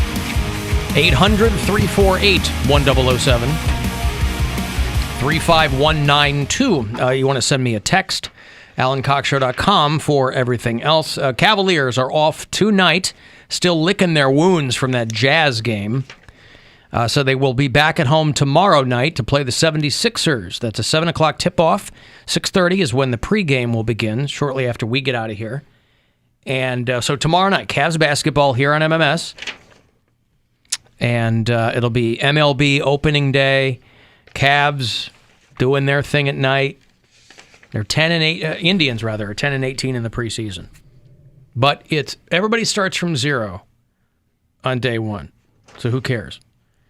You listen to the show on iHeartRadio, and you do it from out of state. I always like to know where you are doing that. Anastasia listens in Starkville, Mississippi. Steve is our bureau chief in the South Jersey, Philly area. He calls in pretty frequently. Brad is in Fort Mill, South Carolina. Lindsay's in Charleston, South Carolina. And let me find a weird one. Molly is in Falls Church, Virginia. Virginia, the first state in the South, by the way, to outlaw the death penalty. Hey. Virginia is for lovers. It is. But not for lovers of the death penalty, as it turned out. That's more of a blue state, though. So, I mean, I don't even really consider it It is not a blue state. But it went blue. They have a Democratic governor who stuck around after the blackface situation. Ralph Northam a couple years ago was dealing with some blackface stuff. But isn't Tim McHillary there? What's his name? Who? McHillary? Yeah. Tim Kaine? Tim Kaine, yeah. Hillary's boyfriend. Tim McHillary. I think, yeah, he senator. represents Virginia, yeah, but I don't think it's a blue state, though. And they went blue in the election, so I mean, how blue they got to be? Well, I think the color of the state goes more. It hews more closely purple. to like state legislatures. Okay. Yeah. We're now red, though, right? Ohio. Ohio is a firmly red state. Firmly? Yes. It hasn't been, though. Yes, it has. It's always Cleveland been for a is while. blue. The rest of the state's red. Cleveland and Columbus. Yes. Allison's Poundcake. Can we go now? Since Poundcake He's claims. just feeling the spirit. Hey. Right. Somebody did suggest jocking off with Poundcake. So thank you for that. That's a very good one. Poundcake's spot on with the intro. All sports personalities start their Sports Minute with their name, and this is a Sports Minute. But do they also I'll take have your word for it. sounders? Again, I'll take your word for it. I take your point that he can do whatever he wants to do. Sean says, I want to chime in and say, I think Mary is the best on the show. This isn't sarcasm. Oh, thanks for Mary's the best on the show. There you go. clarifying. Uh-huh. for chiming in. Sponge cake sport pants. Virginia House and Senate are run by Democrats. Okay, well, all right. Well, I guess they're going that way then. Since Poundcake claims to know all the gay dudes in Cleveland, did he know the guys involved in that murder over at Flex? Yeah, I was reading about that. Why are you laughing? Why is he like a maniac? You can't even have fun at a bathhouse anymore without getting killed? I'm not laughing because someone got murdered, but like I don't know the guys. I don't know the people involved. But I didn't even know that place was still open. I didn't know it was open either. But it could have easily been me. I've been to that place many a day. And this is just a situation where a couple of dudes were in a room. They were doing drugs. One of them You're got not out. supposed to do drugs, right? One of them. They haven't. I'm surprised. Listen, they run a tight ship there. But still, you got to assume that everybody in there is doing some drug when they're in a room with a dude. No, because like you come in and like you could either. You walk in, they take your ID or whatever. They give you a key. You either get like a room or a locker. And I'm like, well, I'll find somebody with a room. So I just get a towel and walk around. But you really don't have that much. You put stuff in a locker, so you don't assume people have drugs. I don't. At least. You can still put them somewhere, even if all your stuff is in the. Anyway, they said that they haven't really had any serious issues in the 15 years it's been open, but most of the times the cops are called out there. It's for drug stuff. Mm-hmm. And so these were two dudes that were in a room together. There was a disagreement. And one guy's attacking the other guy, a 34-year-old dude, One guy gets arrested and the other guy dies. It's midday, and I have not been back there. I haven't been there in years, like before even COVID, but especially now that like coronavirus is a thing. I can't believe people, because people aren't wearing clothes there. People like like you're in a sauna and like a steam room. Like there's no way people are social distancing. A lot of droplets. The whole point in a steam room. Yeah, I would say the whole point of that place is to have where fun and fantasy meet. Is to have. Did you say fantasy meat? Fun and fantasy meat. Oh, I was like, fantasy meat is a great name for something. A band, I don't know what. Hello, we are fantasy meat. Yeah, didn't even like know. a gay synthwave band or something. It might be a little redundant, but still, I like it. Yeah, I got cussed out for going there. Like, wasn't there another place called like the Leather Stallion or something? Yeah, that's still a thing. That's not a gentleman's club though. But it's a gay bar, isn't it? It's like a leather bar, yeah. Yeah, okay. But this is like a bathhouse. There's a big Yeah. difference. No, I understand. There's condos in an old Tremont bathhouse.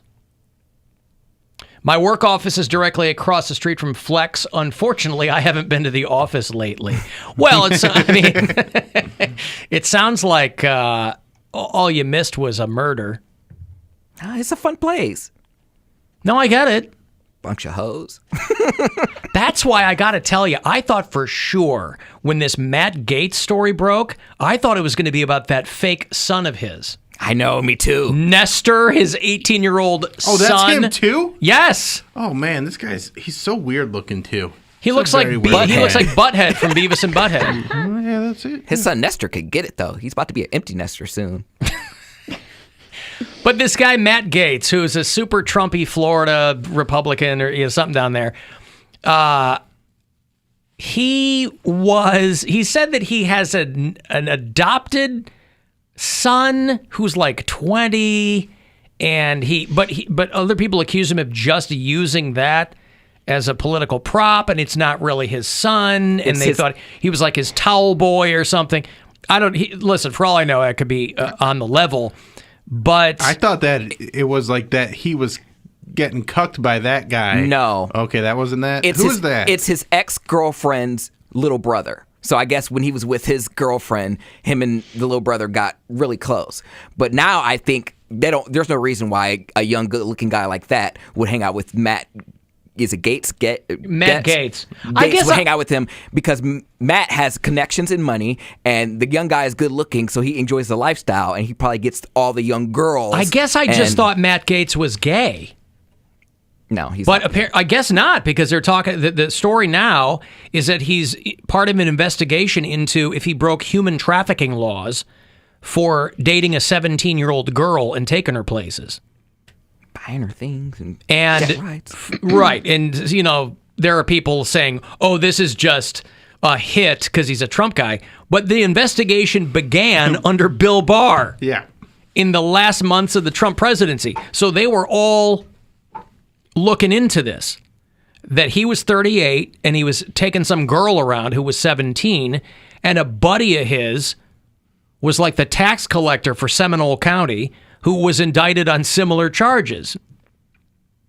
So they're looking into this now. And so now he's doing this PR campaign about how he was being extorted and his dad was wearing a wire and all this nonsense. And a couple days ago, the story was that he was going to leave Congress early and go over to Newsmax, which is one of these, if you think Fox News is too liberal, you go over to Newsmax. And now, if that's true, it just sounds like he's trying to get ahead of this. Well, I liked watching that little interview he did with Tucker Carlson. Where he's like, "We were at dinner together," and Tucker Carlson's like, "I don't remember." He throws Tucker Carlson under the bus on his own. By the way, where are all the QAnoners screaming about Matt Gaetz?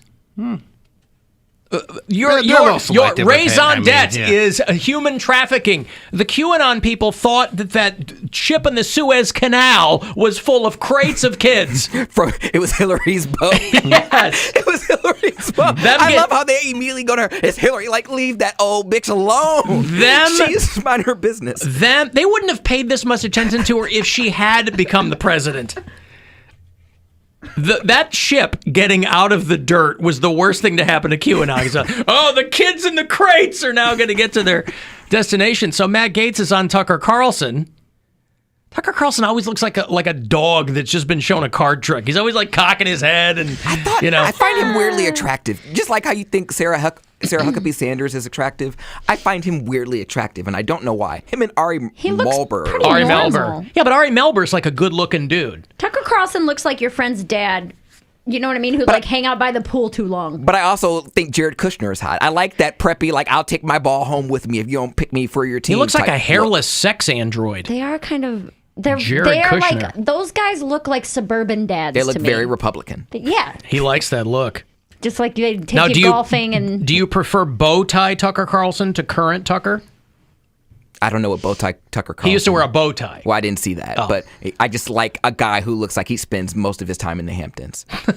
Well, he's from a very wealthy family. With a sweater tied around his neck. Tucker Carlson is the heir to the Swanson TV dinner fortune. Oh, really? Yeah. Anyway, Matt Gaetz trying to do damage control. He could Give me some probably free TV dinner. Salisbury steak all you can You eat. ever had that tuna noodle casserole, though? I'm just saying. I don't like the guy, but that mac and cheese. Hey, any chance you could get me a stack of those corner brownies? Hey, real quick, though, like, what about those Swedish meatballs? With the overcooked edges? You got that? Beef and tips? And you got to Anybody? scrape it out with a knife, and still some of it's in the tin foil. Roasted turkey dinner? Come on. With all the fixins. Mashed potatoes are frozen in the middle. So he has Matt Gaetz on, and Gaetz goes, "You remember we were at dinner." I only know what I've read in the New York Times. I can say that actually you and I went to dinner about 2 years ago. Your wife was there, and I brought a friend of mine. You'll remember her. And she was actually threatened by the FBI, told that if she wouldn't cop to the fact that his friend was allegedly a 17-year-old girl.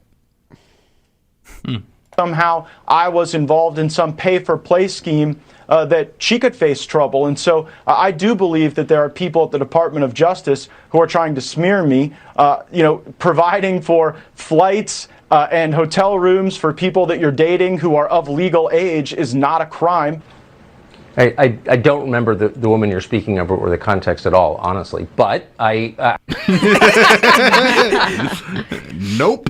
If he ever had a reason to look genuinely confused on the show, it was then. Remember that dinner when I brought that teenage girl? I do not at all. And if anyone asks me, I will repeat that answer. This is the same thing. You're thinking of Schmucker Marlson. That was another guy that... Oh, God. This just proves my point of what I've been saying all along. I don't think these guys really support Trump. I think the entire government, it's like that TV show, I forget what series it was, but everything is run by extortion. That's how they House of Cards? House of Cards. They have something on these politicians. Once you get to a certain, degree of fame or celebrity or like political rank, now all of a sudden your public persona is like important. Now, I mean, you'll lose votes or you'll lose your job or pretty much your livelihood but Matt if you don't do what they want. Matt Gaetz in particular, even among Republicans, they don't like this guy. They are all like making fun of this dude because they're like, this guy thought he was hot stuff and he was getting on TV. So even with his own party, they're like, this guy is a... No, I know. I'm just saying... Ted Cruz is still reelected and they like him. But what I'm saying is sometimes these guys will get in trouble and everybody will close ranks around him. Like they'll put on a good face. Nobody's getting behind Matt Gaetz because he's a Class A douche. So, but I just thought he was gay. When that story first broke, I was like, oh, they found out that his adopted son, isn't really that. Bro, I'm waiting for the Lindsey Graham story. Like, I can't wait for that expose. It's already been. No, but I would expect something like this to happen to him, not Matt Gaetz. I think Lindsey Graham's been in there for so long, it's like old news. Like no one cares about that. I feel like it's a worst kept secret in I almost said Hollywood. In D.C. He's old news. Let him and his ladybugs be. I just want to know if he's getting better D than me. I'm just going to be pissed. Oh, ladybugs. Lady G. Gross. Ladybugs. I was reading about this. I haven't figured out where this is again. Oh. These kids are going to school in an old Macy's. This is in Burlington, Vermont, where I believe their primary export is coats. Yeah. This is a whole factory of them. Yeah, those are still kicking. The Macy's are down, but the Burlington coat factories are just thriving. So their high school, they found out that there were those cancer-causing PCBs all over the building and the surrounding grounds. So they had to shut the high school down, and now the kids are going to high school in a closed Macy's department store. So the cafeteria is at the old Michael Kors display, where they had like bags and sunglasses and stuff. Do they still have mannequins there? Oh, God, I wish. The building underwent a $4 million retrofit that added partial walls for classrooms while keeping a lot of the Macy's remnants. So they kept the tile floors in. There's bright red carpeting. They still have most of the display signs. So there's a huge, like, Levi's jeans photo. And there's the Calvin Klein. Dude, I hope that teachers are, like, utilizing it, though. Like, they're using that. What is that? What's it called? When you make the letters into different things.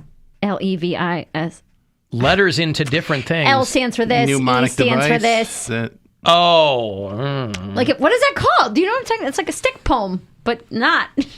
No, I don't know what you're talking about. Where each letter represents something different. An acronym? Acronym. That's the word I couldn't think of. Oh, yeah. Like, so they're standing teaching. Mnemonic device, too. Like, Yeah. let's everyone, Yeah. Something like that. Like, there's the math teacher is trying to put it in order, like trying to get the best out of Route 66 or something like that. The library is in the former Macy's China department. They have the books on the lit shelves. And the gym is in the former store's warehouse at Macy's High. Just unloading boxes. Oh, man. And they're like, yeah, it's weird, but it's cool. We take the escalator to class. And they're talking about how their families shopped there all the time before it was their school. Now, do they have a rewards program? Yes, it's called the honor system. Yes. They don't even get free lunch. No, the cafeteria is near the old Michael Kors display. Couldn't get Michael Kors if you were effing Michael Kors, and you can't get free lunch either. Okay. Wow, this guy, he's really... I got a little drone footage here of the... Isn't there a Michael Kors store at Crocker Park? Didn't they move... There's a Coach store at Crocker Park. I didn't even know Michael Kors was a thing anymore, but I think they have like a whole store at... They have an outlet at Aurora Farms. Oh, yeah? That's where I just bought my purse Next last to summer. the Levi's, it comes full circle. Oh, would boy. you look at that. I think I have Michael Kors sunglasses. I think that's like the only thing I have. I worked at Coach in college, so I still have a ton of Coach bags. And for whatever reason, in the last couple of years, I just haven't liked what they've been putting out. And I made the switch to Michael Kors probably about 3 or 4 years ago. Wouldn't you know? And still, most of the time, you're using that old Yingling bag that you got. The old Yingling bag is my sleepover bag, Bill. I don't have a big enough Michael Kors bag for sleepovers. Uh-oh, I think Mary's staying over. She's got the Yingling bag slung over her shoulder. It's got all my stuff already in it, so it has like a spare charger and a toothbrush and everything like that. So when I'm not sleeping at home, it's just easy to grab. Mm-hmm. I'm not using that as my purse. I mean, nothing wrong with using a drawstring bag as your purse, I guess. But, okay. I do get my Michael Kors from the outlet, and I'm not ashamed to say it. Nothing's wrong with a knockoff. It's not a knockoff. We had this argument. I just said there is nothing wrong with a knockoff. It's not a knockoff. It's just like older I'm not styles. accusing you. I'm tired Just of saying there's nothing wrong with it. If that If you were the had case. a knockoff. Okay. It's not. It's just on sale. There's nothing wrong with getting things on sale. I like it. First of all, nothing there's wrong with nothing knockoffs. wrong with knockoffs. Who cares? Whatever. Yeah. She's just saying it's not a knockoff, because if it was, she would say it was. My Yingling bag is not a knockoff. That is okay? a genuine Yingling bag. I got I it can attest free? to that, yeah. From a Yingling girl. It could be a genuine knockoff. No. God, I remember years ago I was so stupid. I was in high school, and there was a guy selling watches on the corner, and I was like, oh my God, a Tag Heuer for like $30. I couldn't believe it. I was like, oh my God, I should have known better. A week later, like, my wrist is green. Like, wait a second, Tag Heuer's not spelled with an O. Actually, Mary means an acrostic. Sorry, that's what you were trying to think It's of. like a stick poem. Acronym didn't sound right when I said it, but I couldn't think of the acrostic. Yeah, I knew it was something like Yeah, that. I know that word. The first letter of each thing spells out a word. Yeah. Yes, that's what I was thinking of. There's a huge thing in the sneaker community called, there's like fake Jordans and stuff like that, and they're called UA or unauthorized authentic, and people get into big arguments like, hey, I just want a shoe that looks like this. I'm not really, they're supposed to be, but they look janky a lot of the times. So I think there is something to say for having the genuine real thing versus, a knockoff like Mary's purse. She's about to cut you. You started it. The genuine knockoff. I didn't call hers a knockoff. I said if she did, I wouldn't care because there's nothing wrong with the knockoff. No, Bill said it was an unauthorized authentic. What was it? Doesn't matter. Nothing Unauthorized matters. authentic? Everybody's going to die one day. Nothing matters. Here's an acrostic you'll enjoy. Cuddly, acrobatic, tenacious, softly purring. Oh. Cats. Yeah, so cute. 9 It's short also- ones over 1 long one? Yeah. All So right. stupid. What is that even? I don't know. Oh. You can't have a frown on your face if you're sliding down a fireman's pole. That's true. Or a garbage No man's lie. pole. Show me the lie. That's right. Okay, let me take a break. If you want to get the last word in, send me a text, 35192, and we'll be back after these. It's the Alan Cox Show on 100.7 WMMS. And everywhere you go on our free iHeartRadio app.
iHeartRadio app, now #1 for podcasting. Hi, this is Bowen Yang here, and if you're as excited as I am about the upcoming 4th season of Search Party on HBO Max, then you'll want to tune in to Search Party, the podcast. In each episode, I go behind the scenes with the writers and actors of the disturbingly dark comedy and chat favorite moments and themes with special guest celebrity fans. iHeartRadio is #1 for podcasts, but don't take our word for it. Find Search Party, the podcast, on the iHeartRadio app or wherever you get your podcasts. He's been posting pics of his junk online. You know. Looky. Just some odds and ends that have been piling up in the basement. It's the Alan Cox Show. Thought I saw your big white ass lumbering around. On 100.7 WMMS. I mean, it's no wiki feat, but, you know, whatever. Your reach should exceed your grasp, as it were. Okay, we gotta go. Thanks for hanging out, guys. What you got coming up, William? This weekend, I'm going to be with Bobby Kelly at Hilarities. There's 2 shows, one Friday night and one Saturday night. You can get tickets at hilarities.com. I'll also be recording an album there, May 7th through 9th. You can get tickets, same website, hilarities.com. Then check out the Bill Squire Show on iHeartRadio and YouTube. And then follow me on Twitter and Instagram at Bill Squire. Mary Lynn? You can just follow me on social, Mary Santora Comedy on Instagram, Mary_Santora on Twitter. I got good news from my record label today. We're shipping out the physical copies of Hillbilly Bougie by Friday. So you should be getting those in the next week or so if you got one of those. Cool. Do the digital ship. The digital ship immediately. So buy one of those through my link tree on my bios and my Instagram. Oh. Modern technology. Poundcake? Radio Cody B on Twitter and Instagram, and check out the latest Poundcake podcast. A new one for you tomorrow. Okay, cool. Thanks, guys, for hanging out today. I'm out there at Alan Cox Show. If you need Alan Cox Show sticker, just shoot me an email at alancoxshow.com. You can listen to this show anytime you like on demand on the iHeartRadio app. If you prefer to watch, go to our YouTube channel, which is The Alan Cox Show. And the After Hours line, anytime you need to leave us a message, you can do it there. It's 216-986-8903. And that's it. We'll return tomorrow around 2 o'clock. Do it all over again. Rachel Elliott is next after 6:30.